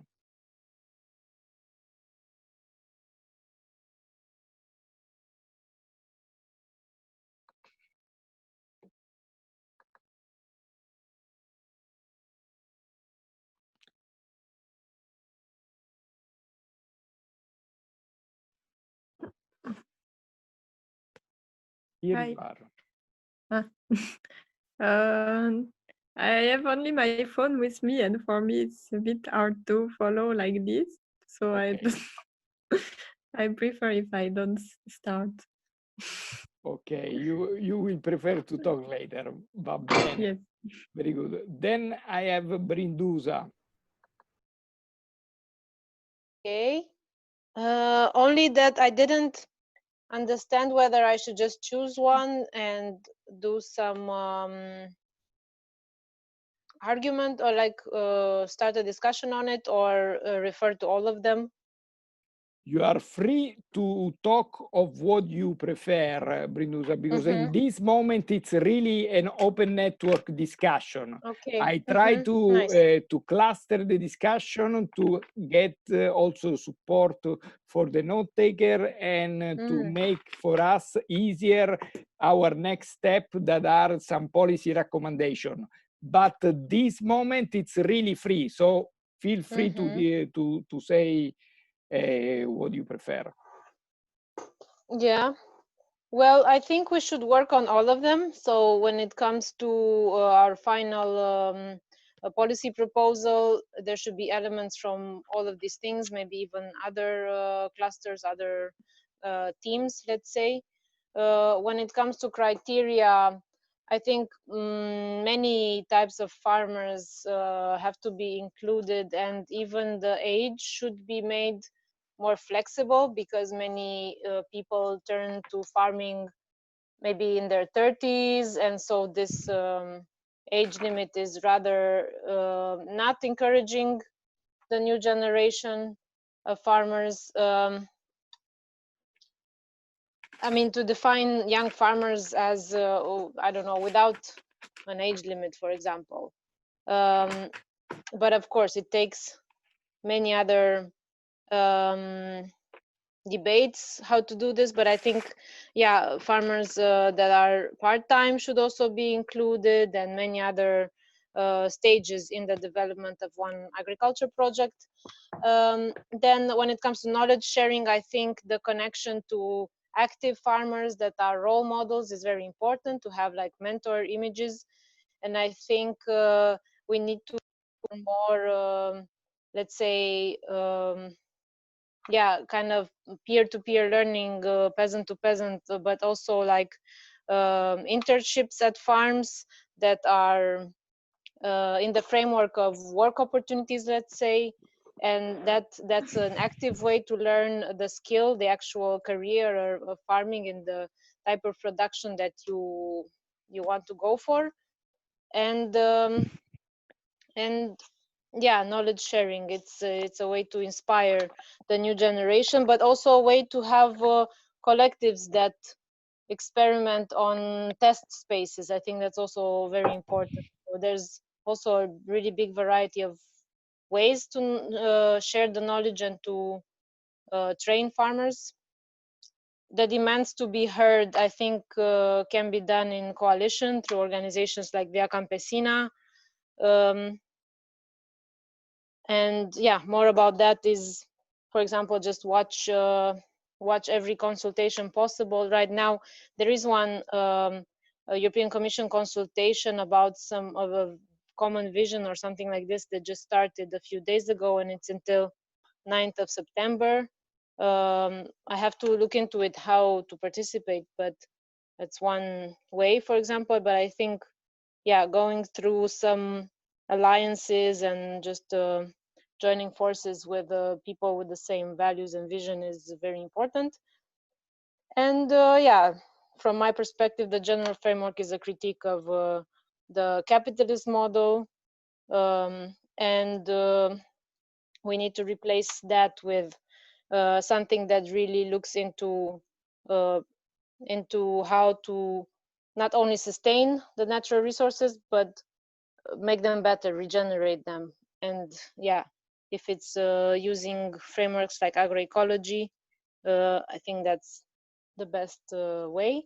But of course, having that very well understood by everybody, what we mean by that, and with all of its dimensions, including the political one and militant one. And I don't go into bureaucracy and funds because I spoke too much already. So thank you very much.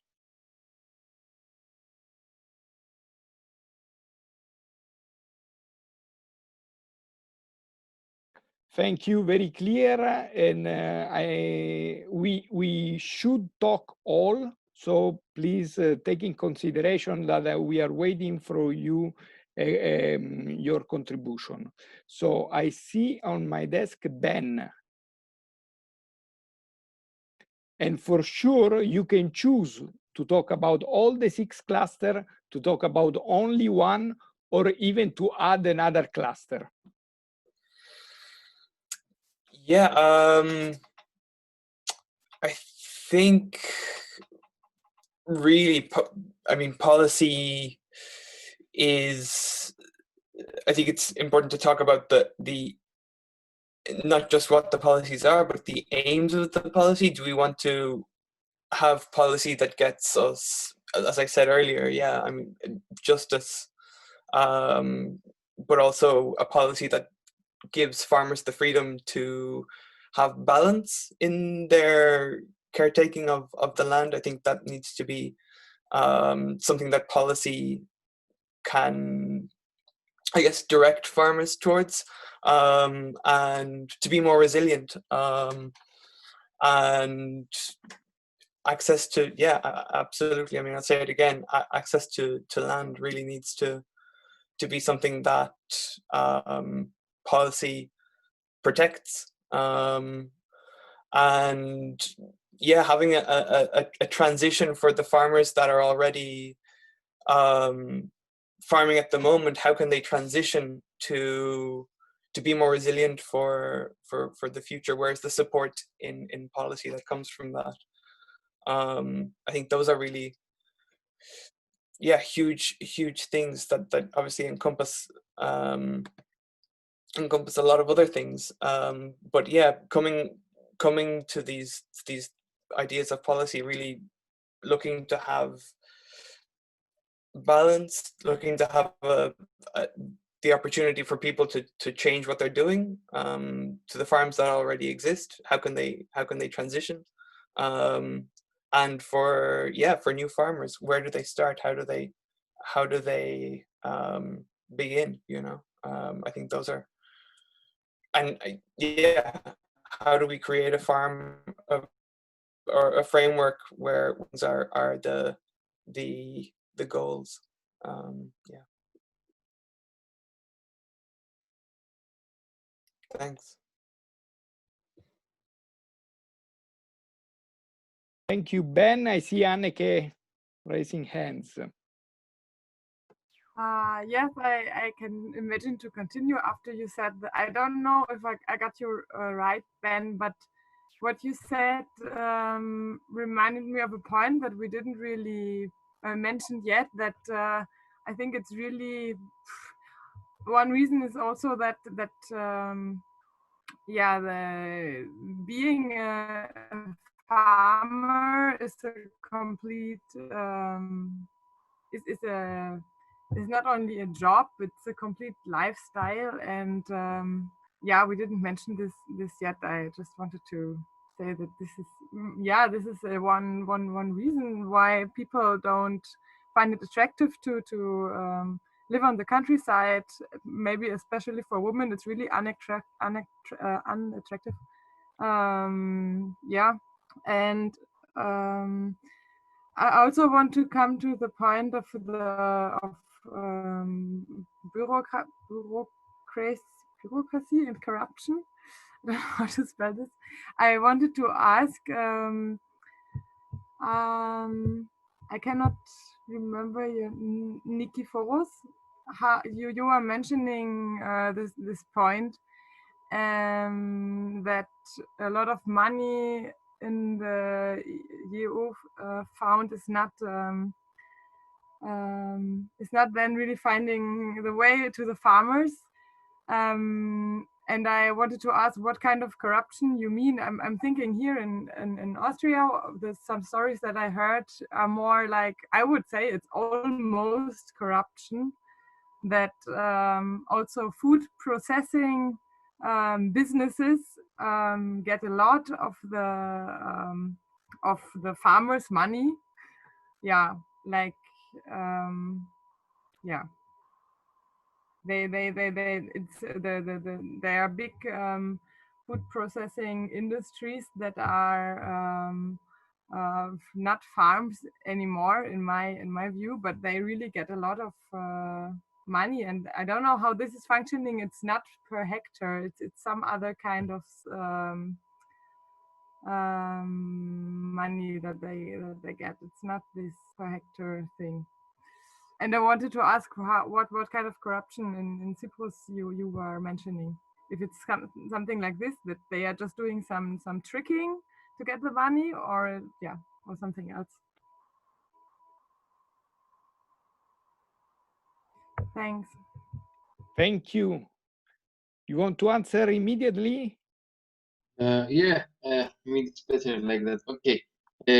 Yeah, basically on the issue of corruption here in Cyprus, because I have inside knowledge. My father used to be the president of the Cyprus Organic Farmers Association, basically all, you know, the cooperative between the organic farmers. We've seen stories from people higher up in you know, in the departments of agriculture and government, plainly just pocketing the money, you know, creating fake programs that just for show and just pocketing the money, or money going to the big companies, just like you said now, because it's right now it's goes towards the bigger ones. As much land you have, you get more money, and that way. And also the bureaucracy. For example, right now we are waiting for the department that is responsible for the subsidies to answer to us. And because the whole coronavirus happened, they found an opportunity to delay that up until the next batch of financial support, which the next programs, which, if I'm not mistaken, are starting in 21. Now they're using coronavirus as a means to delay the financial support until the next programs. So from people just plainly pocketing the money, towards bureaucratic issues, towards the incompetence of the people working in the said departments. All of this, basic.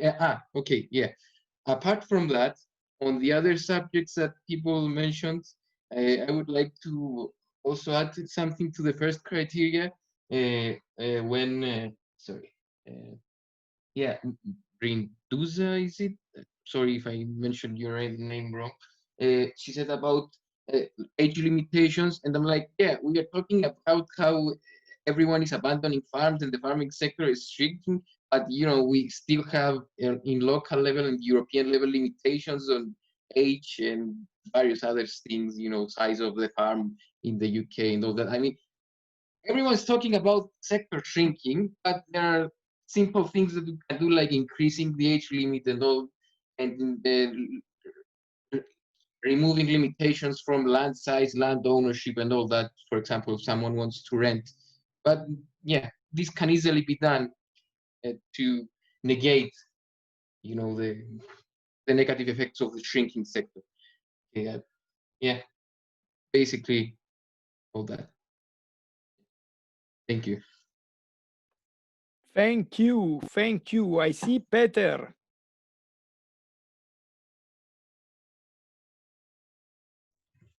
Yeah, I would like to start with the corruption, because that's big issue in Czech Republic. Sorry, I'm working on my power for my phone so I don't die on you. Because our prime minister here in Czech Republic is the owner of one of the biggest farming companies in the Republic. And there have been a lot of issues about he, as a politician, is making the decisions that are affecting the programs and the systems, and where does the money goes, if it goes to the small farmers or the big companies. And he's custom tailing the programs for support for his own company. So that's an example of corruption that we have here. There are also smaller examples, like the the organization that's dividing the money not only from the union but also from Czech Republic. They have friends in the farming sectors, and they are also custom tailing the program so they fit their friends. And the bigger the firm is here in Czech Republic, the more money you can get from these programs. So it's very easy, it's recognizable, it's in the news, also in the European news and so on. If you look for Andrej Babiš, then you can find it. I believe he's now also suited at the court in the European Union. Now I would like to go cluster by cluster. I would like to start with the one visible and invisible farmer.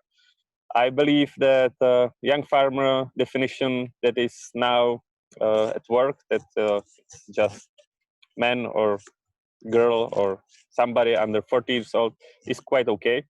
But what I don't think is okay, that being farmer is not a cool job. It's not something most of people would like to be. When you ask a little child what would you like to be when you grow up, they say you want to be a programmer, teacher, or doctor, or I don't know, some IT specialist or something like that. Because being a farmer is just not a cool job. You're a stinky farmer. You have to work every day. You have to work hard, and you have to live somewhere where it's nothing like here, just trees or something like that. So I believe what is important is to make clear that being a farmer is a cool job. To the second cluster, the knowledge sharing. I believe the knowledge sharing works pretty well on a local magnitude or at local options. The social media make great work. We have wonderful groups on Facebook in Czech Republic. They are specialized for young farmers or just farmers in general. I am participating in a group for ecological farmers as well. This works pretty good. What I also like is that the knowledge sharing on the European level works also well. For example, this bond project, I believe it's awesome. I would like to see that more, not only for young farmers or just general for all the community. The third cluster, the ways to be heard. One way is the organizations. It's like we have here the local organization of the Czech young farmers. I was member for like 2 years, but I left it because it simply didn't work. It was unbelievable mess. It was just an excuse for big parties that were funded from our joint money, and they didn't talk with the political representatives or things like that. It just simply didn't work. But I'm also a member of how to translate it, association of small private farmers or something like that. That works pretty well. The guys in the board, they are communicating with the ministry and with the agencies, and it works quite well. But then again, it's an association of small farmers, and our prime minister is a member of the association of the big corporational farming groups, so we don't get to say much things. Also, there is a way to be heard, starting locally to going big. You can join the politics. I also run for the city council, for our parliament, and even though for the European Parliament. And well, you can see me here in my garden, not in the parliament, so that didn't went well. Cluster number 4, critics to the programs. I don't believe the programs themselves are made such bad. There are just some little things that could be better. The bureaucracy is dependable on the country of your origin. I believe it's different here, different in Germany, different in Austria. The younger countries in the European Union are known for heavier bureaucracy, and we have to live with that. But it can be much simpler. It should be much simpler, but I cannot offer any solution on bureaucracy. That's just how these things work. What would be made better in the programs, for example, it's important, and I have been participating in that. You have to do all the work, then you get the money. There were a suggestion from Geneviève, I believe, that in the new young farmer program there should be some kind of guaranteed monthly income, if I'm correct. But also, I don't think that's a very good idea. If you get like 2,000 euros every month, then you just get paycheck like when you work normally. But the farmer work, for example, we get most of our money when we sell our cows. So that's like once a year, great deal of money. Then for the rest, not pretty much.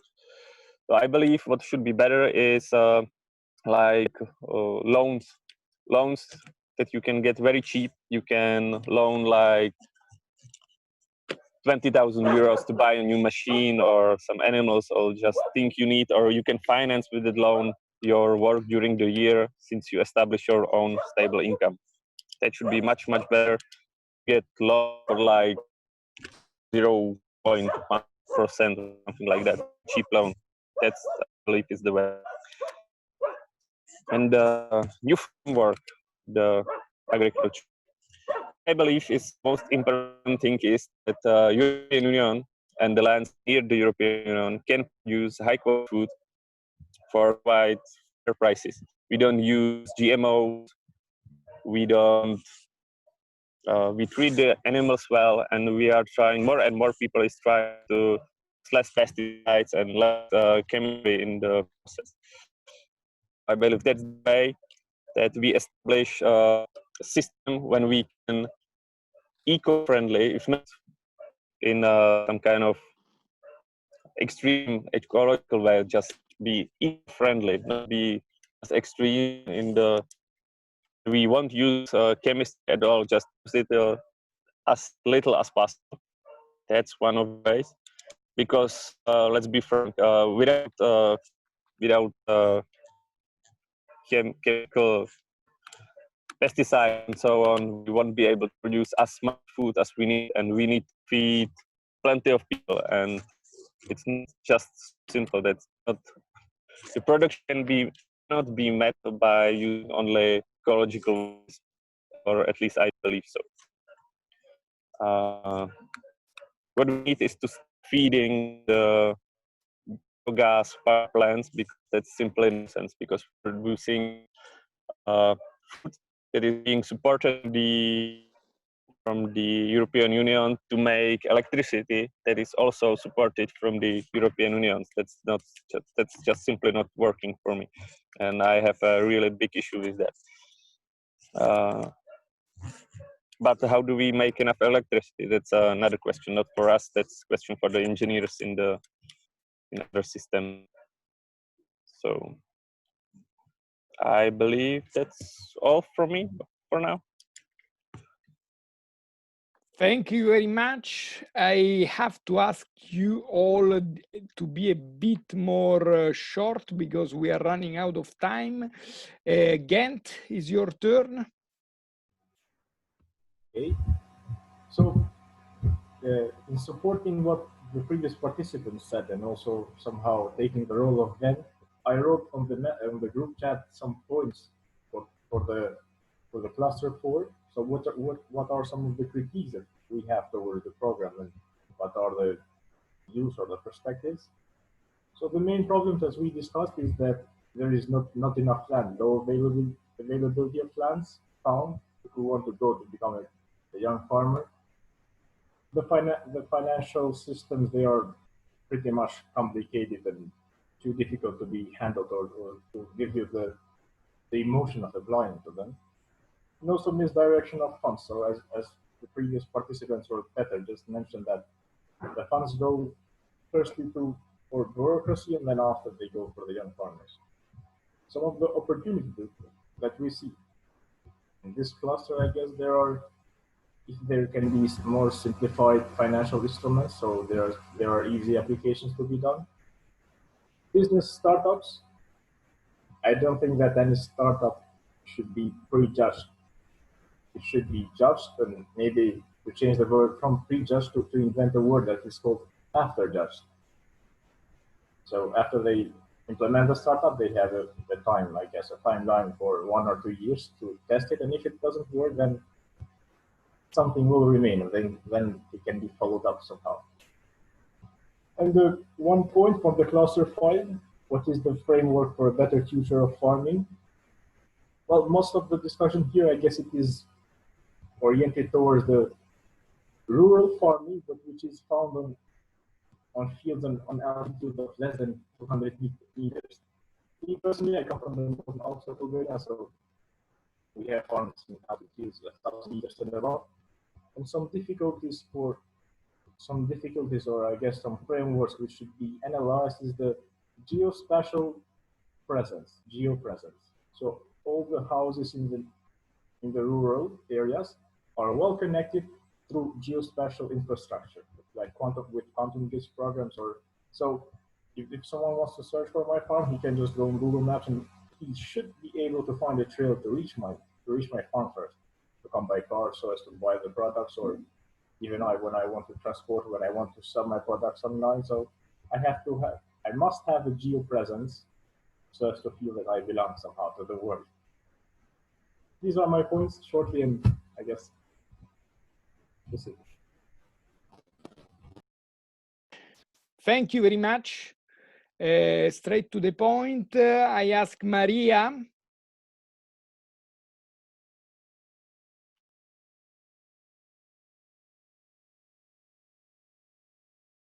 Are you with us? Yes, I'm here. Okay. First of all, young farmers divisible. I think it's also important that at the local or how to say, every country level, young farmers associations are quite strong or becoming more stronger because these organizations can help make farmers more visible, help to create image, help to understand consumers, what farmers are doing, what young farmers are doing. So yeah, I think these associations can help. And I think 40 years is good, how to say, it's good age group to 40, because the aim is to support the young farmers. And even if you start at 30s, like basically I did, I have now 10 years to, to be enough successful. And anyway, at least in Estonia, but actually it's in Europe, the extra subsidy per hectare is paid 5 years. But other subsidies or other measurements, they are based in the age 40. So what else? I think knowledge is very important, because nowadays farming is very knowledge-based. You need to know how to produce. It's very complicated, even to pick right technique for breeding. I think it's a high-level science, and it's important to share knowledge. In Estonia, young farmers are making, say it's like, we are doing like farm days. We are going to each other farms, and one person is introducing what they're doing. Others can ask questions. So that kind of show days. In Estonia, actually, also we have a mentor program, but I'm not so sure how well it is, or how good the mentors are. I haven't used this one. What else? But yeah, we have many field days, like our universities are doing these days, and other science-based agriculture associations. So I think it's not so bad in Estonia. But of course, we would like to learn more, and our farmers are going to abroad to get knowledge there.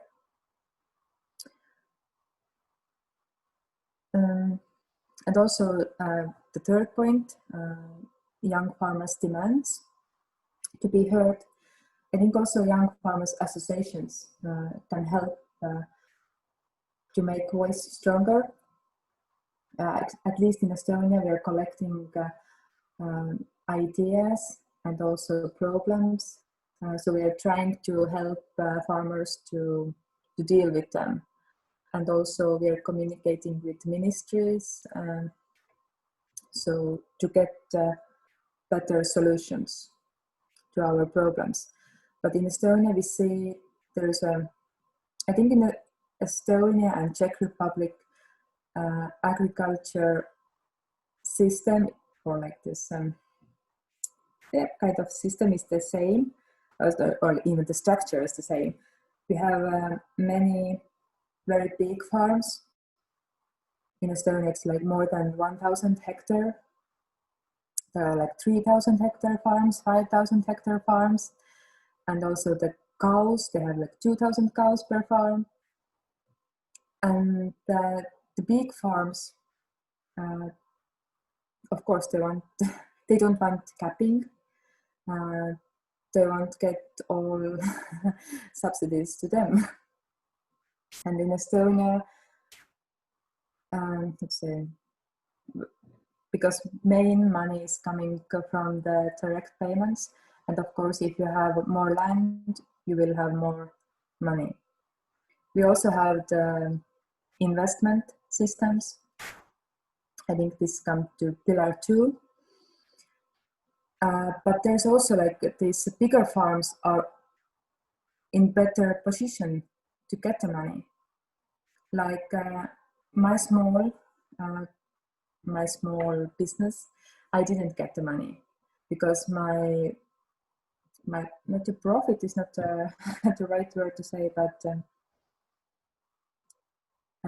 let's say my sales, my agricultural sales were quite small, approximately less than 20,000 euros per year.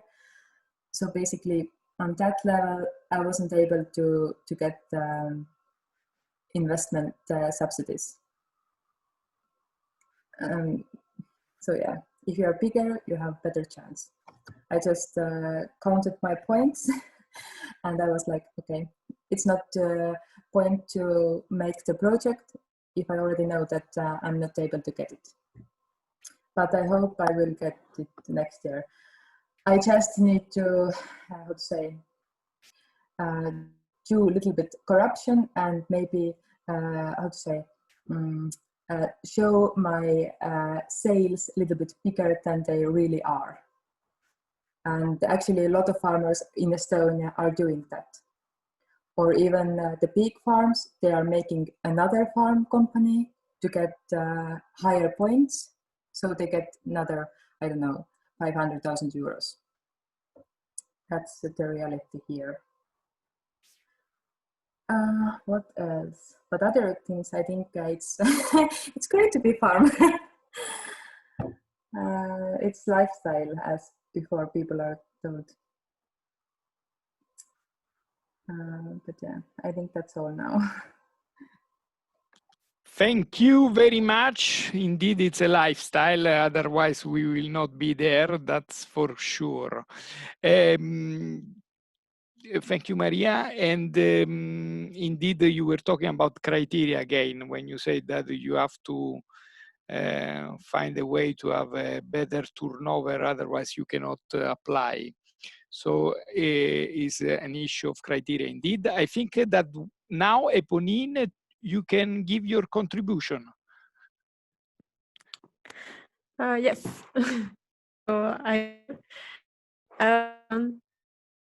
So about the first round, like I think this project is really nice to connect farmer, and for me it's nice to see the different reality and that everybody have different size, like scale on the farm, because now I have more contact with people from the global eco-village network, and it's more like small production for the community, not really to be a way to earn money, just to feed the people that are living around. And yeah, and about knowledge and competence, I think the best school to become a farmer is to go to work with other farmers, that you can like go to school and they will teach you something about science or do.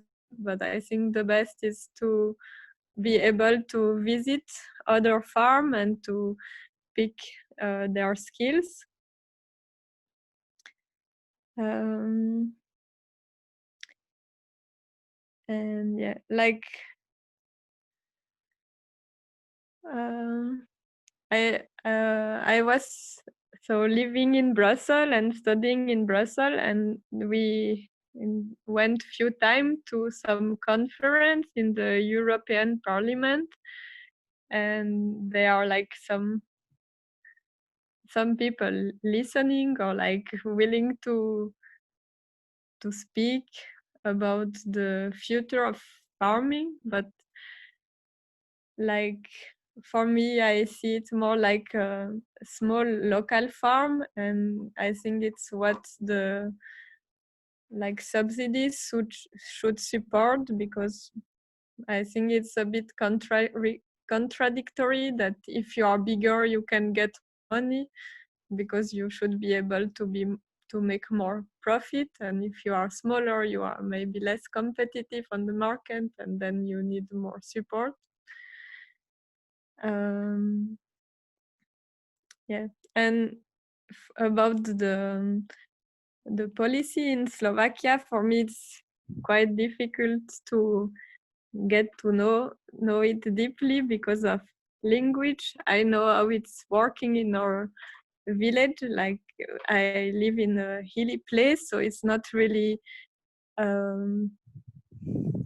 proper for big field and like planting corn or wheat or other crops. So it's mainly old people. Like maybe in the village there are 2 families that are younger than 40 and that are still farming. It's mostly old inhabitants, and they are mainly just cutting the grass to keep meadow, and they get subsidies for it. So nobody is really having a big farm or selling a lot of product. They are selling some cheese and butter in the village, but it's not like a big business.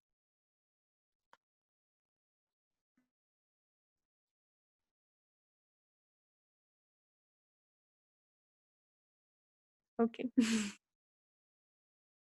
You very much. Then thank you very much, Eponine. I think that we have finished our round of comments. I'm wrong. Somebody has not taken the floor.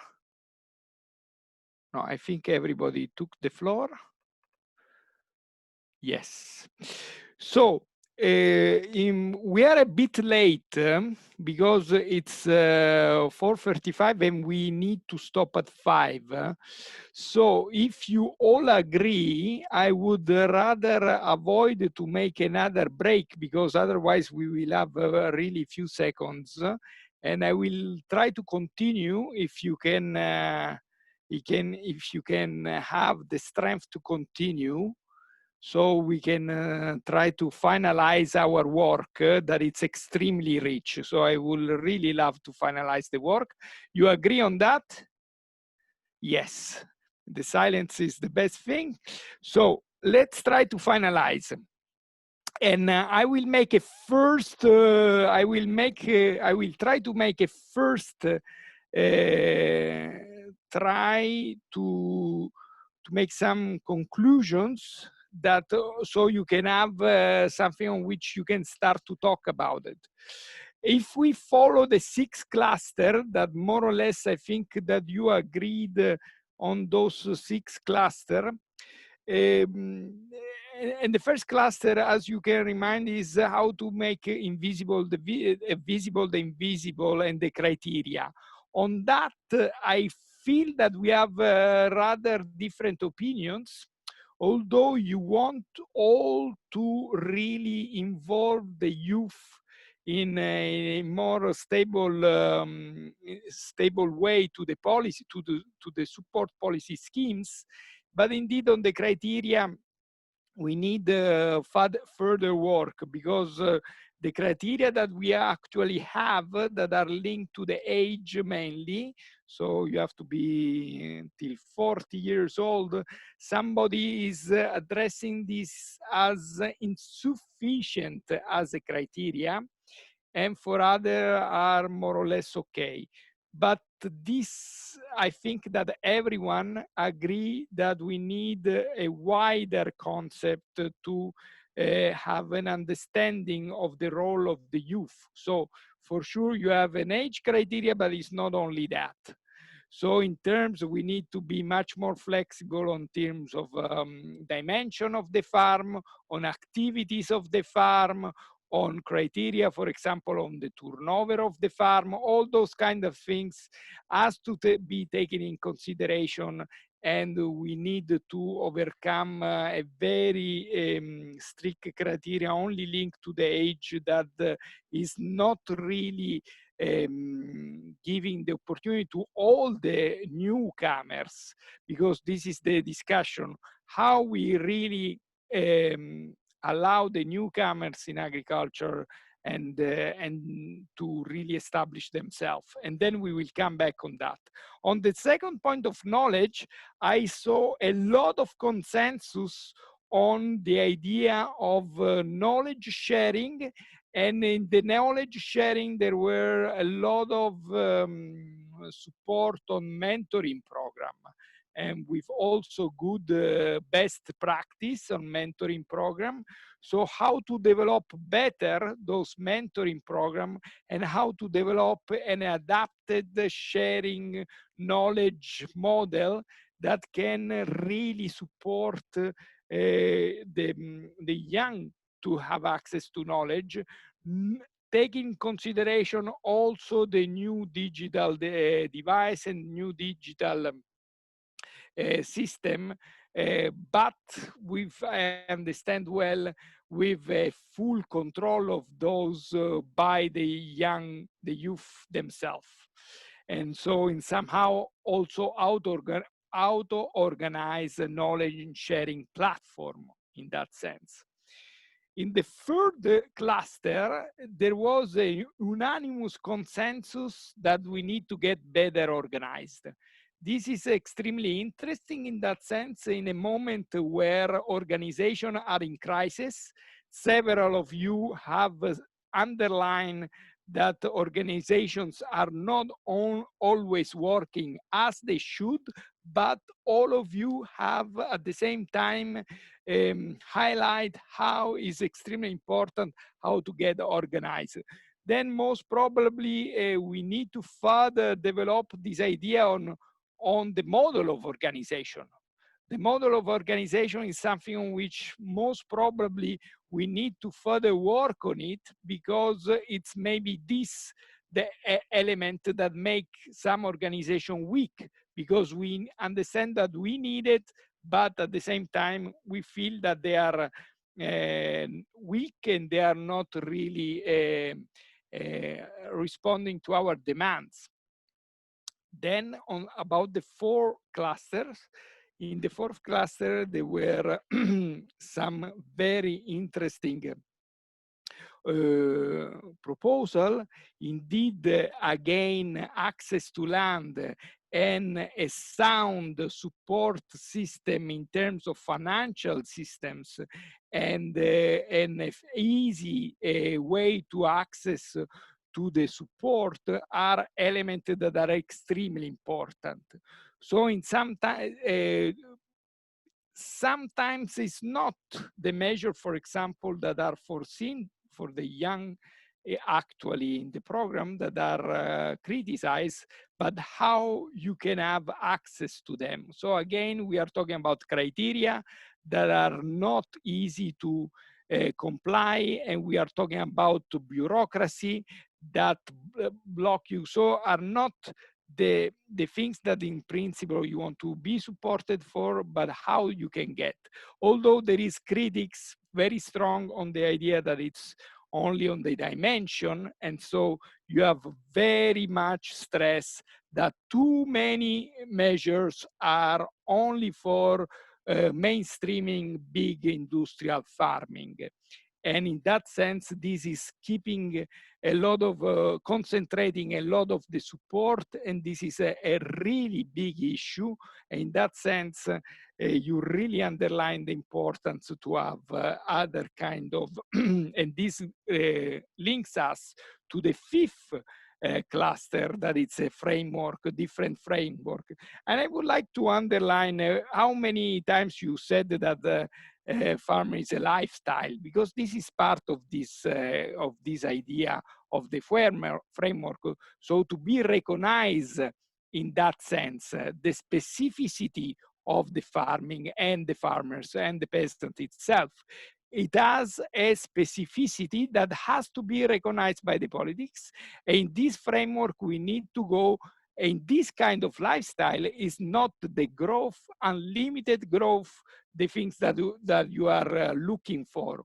Although there are some doubts on the fact that ecological production can really support all the demand on food, but at the same time, there is a very strong critic on the use of food for energy, or the GMOs, and all the other elements that are pushing the farming system more to an industrialized system.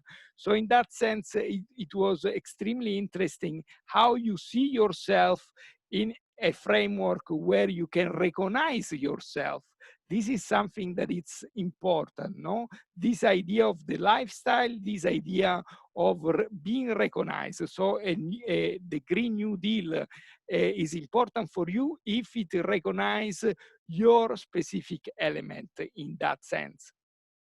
Or in the sixth cluster, bureaucracy and corruption, indeed, this for you is an emergency, although it changes country by country, but all of you in the different parts of Europe think that this is an element that really block the youth to access to support, and it's a way to control the support from the big industrial sector in somehow. So this has to be addressed. You think, and this is interesting in that sense, that this is a kind of limitation that it's blocking all the rest.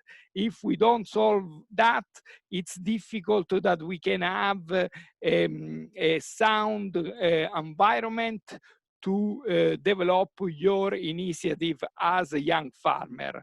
This is extremely important because sometimes we are ashamed to say that. We think that we are in Europe and everything goes well, but it's clear from your point of view that this is something that it's very limiting your activity. So in that sense, justice was again, and I forgot, sorry, but in the framework, the word of justice came back very often. So this framework is for you extremely important, being recognized and recognized in a model that is based on justice. And this again brings us to all the discussion about access to natural resources, land, seed were mentioned, water not too much. This is, I think, a kind of summary that I have to do it very, very rapidly. And I forgot one thing, and sorry, coming back on cluster 4 on the programs, I talk about sound financial systems and the idea of loans, and in that sense were supported a lot. So let's put that also. And in the terms on how, and in cluster 3, another thing that is important is to support your organization, but also to mobilize at local level, no? In terms of grassroots, in terms of participation to the local political system, and so on. My only comment as facilitator is that I don't see in all that because we are really focusing, although we talk about food system, we are really focusing on the part of farmers, peasants, you. But indeed, it was only once mentioned the idea of market and then the relation with consumers. And indeed, this is what we will talk definitely tomorrow in the workshop in terms of access to market, but indeed also policies, EU policy maybe can address this element, no, of what is the relation with the rest of the community and the citizens, consumers in that sense. So I hope that I gave you some element for the policy recommendation, but now it's your turn.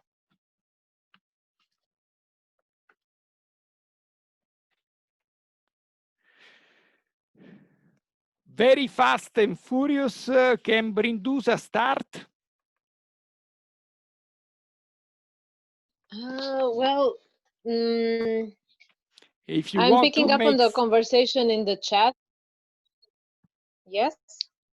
Yes. And I think indeed the focus on fairness is very important, and also paying very much attention to the people who never had a seat at the table, that never had access to all these things, that are, yeah, people of color and women, and cannot even start to imagine entering agriculture because you have to have money to get some EU support. That's all I can comment right now. For the rest, yeah, I think it was a fruitful debate, and I think we will crystallize it further down the line.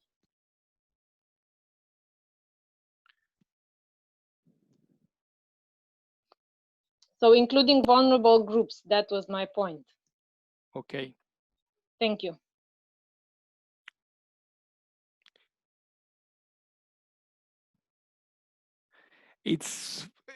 Indeed, it's welcome that you can also write down your opinion on the chat, because we will collect also that. But please use these last minutes to give your final comments.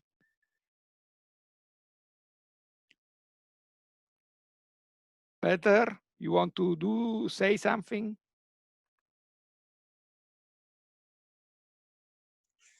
Yeah, just one thing. I believe the farming is mostly, or to start to farm is about money, it's about economy. It's a cheap business to start with. It's not like when you're working in IT, all you need is a computer and you can figure out some program and then you can work. But if you want to start farming, you need, also it depends on the definition of farming, because I believe it's not farming if you have like a bigger garden and you sell some of your production to your neighbor.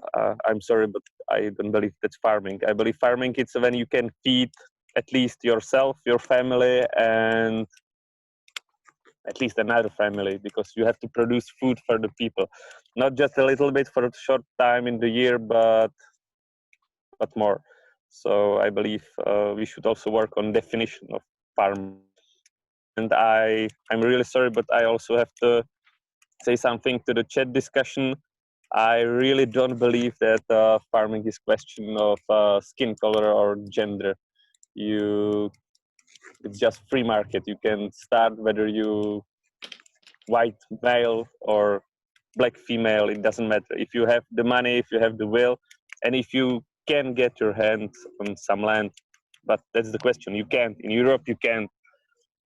So you can start. It's not, I don't believe it's a question of gender or that. It's just problem is you can get the without the money, and you can get the money without bank loaning it to you because you are young and after school. So where would you get money for like tractor or animals or just simple land? 1 hectare in Czech Republic, it's like 500,000 crowns. That's like 20,000 euros. So where do you get that when you are like 25 years old? You barely have the money for beer or your clothes. So it's mostly the question of money. That's all from me. Yes, indeed. I think that everyone has made a problem of access, no? Access to land. The example that Anneke said to us, the community credit experience. that helped them to start their farm, no? But at the end there was this kind of support. There is a big issue on access to land, and this is something that it's extremely important and has to be even more highlighted. Other comments in those last few minutes? Nikki Foros. Okay, can I add something on the issue of corruption and the bureaucracy? Just the suggestion, I don't know how feasible it is, maybe in the same logic that the next group will be, I read on the papers you sent us, bypassing the large chains and providing the products directly to the consumer. Maybe in the same logic, some of the aid coming from the European Union can perhaps bypass the local governments and come directly from the EU to the producers. Maybe that would make the issues of bureaucracy and corruption, the farms getting money a little better. I don't know. Yeah, just a suggestion. Yeah, thank you. It's a very good suggestion. I think that the governments will hate this suggestion because it's their way to control people. But I totally agree with you in that sense. But please.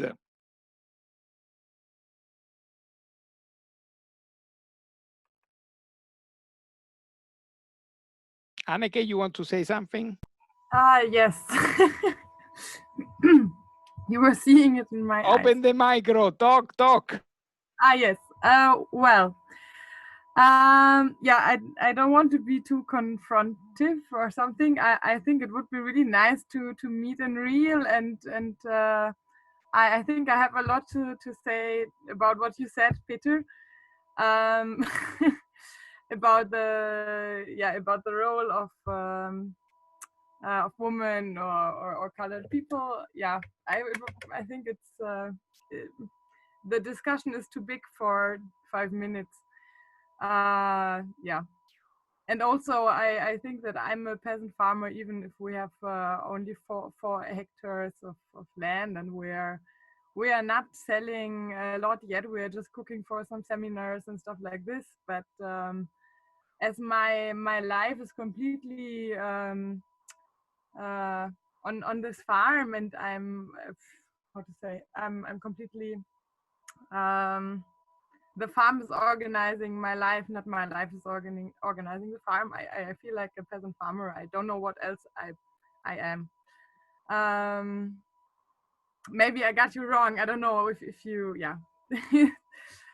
And also I want to say about what Andrea was mentioning about distribution about tomorrow. I think I'm not sure how European politics can. Well, I'm curious how European politics can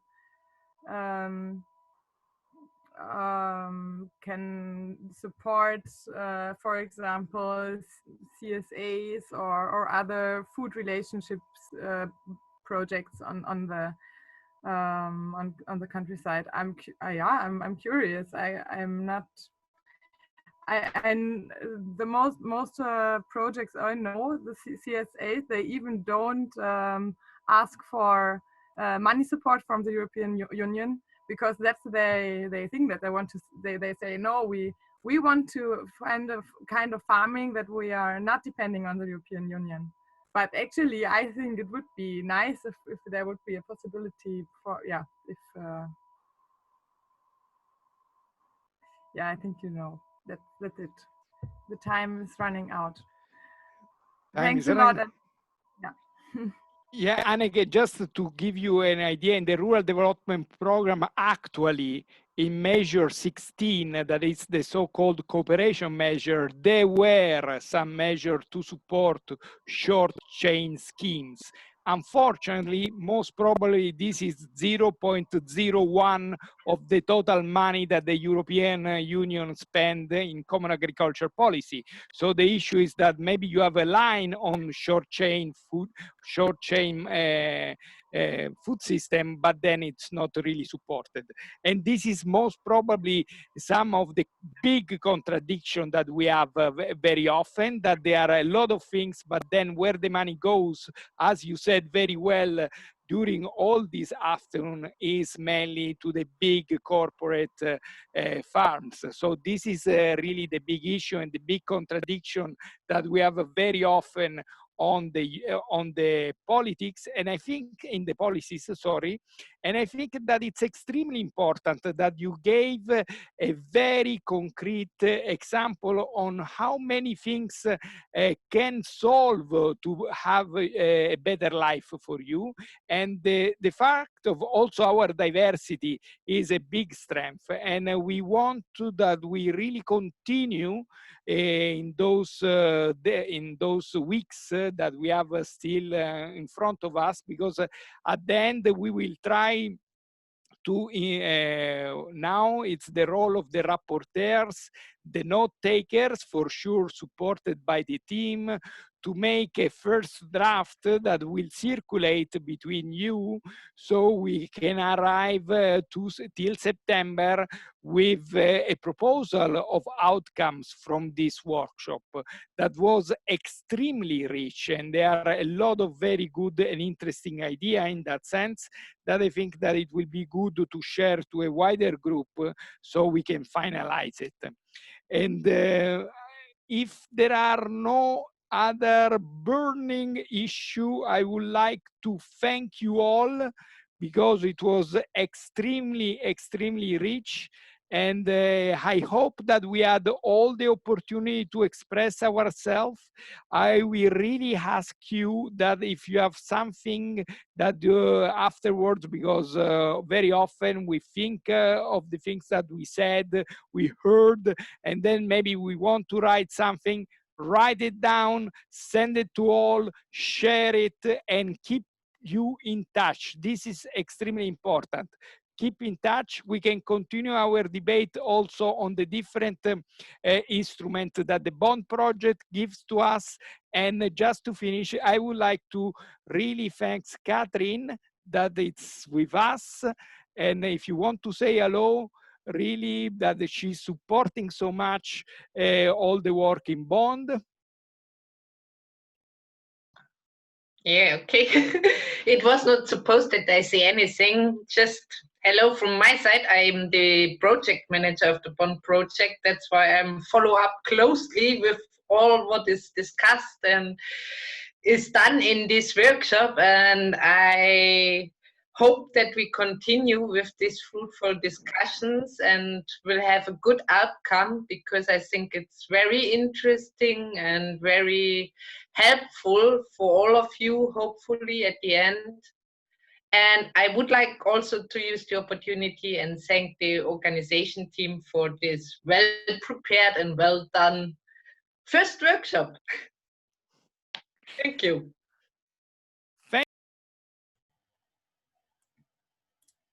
Andrea, you're muted.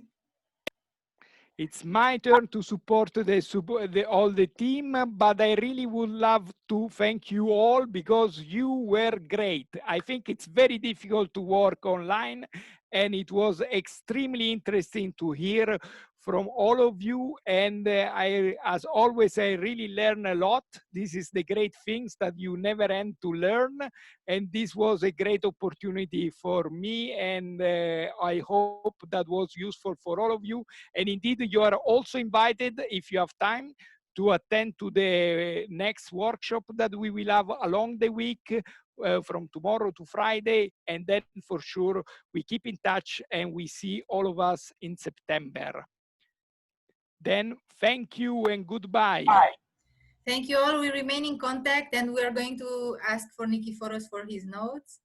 And we're going to be in touch for you for the September webinar as well.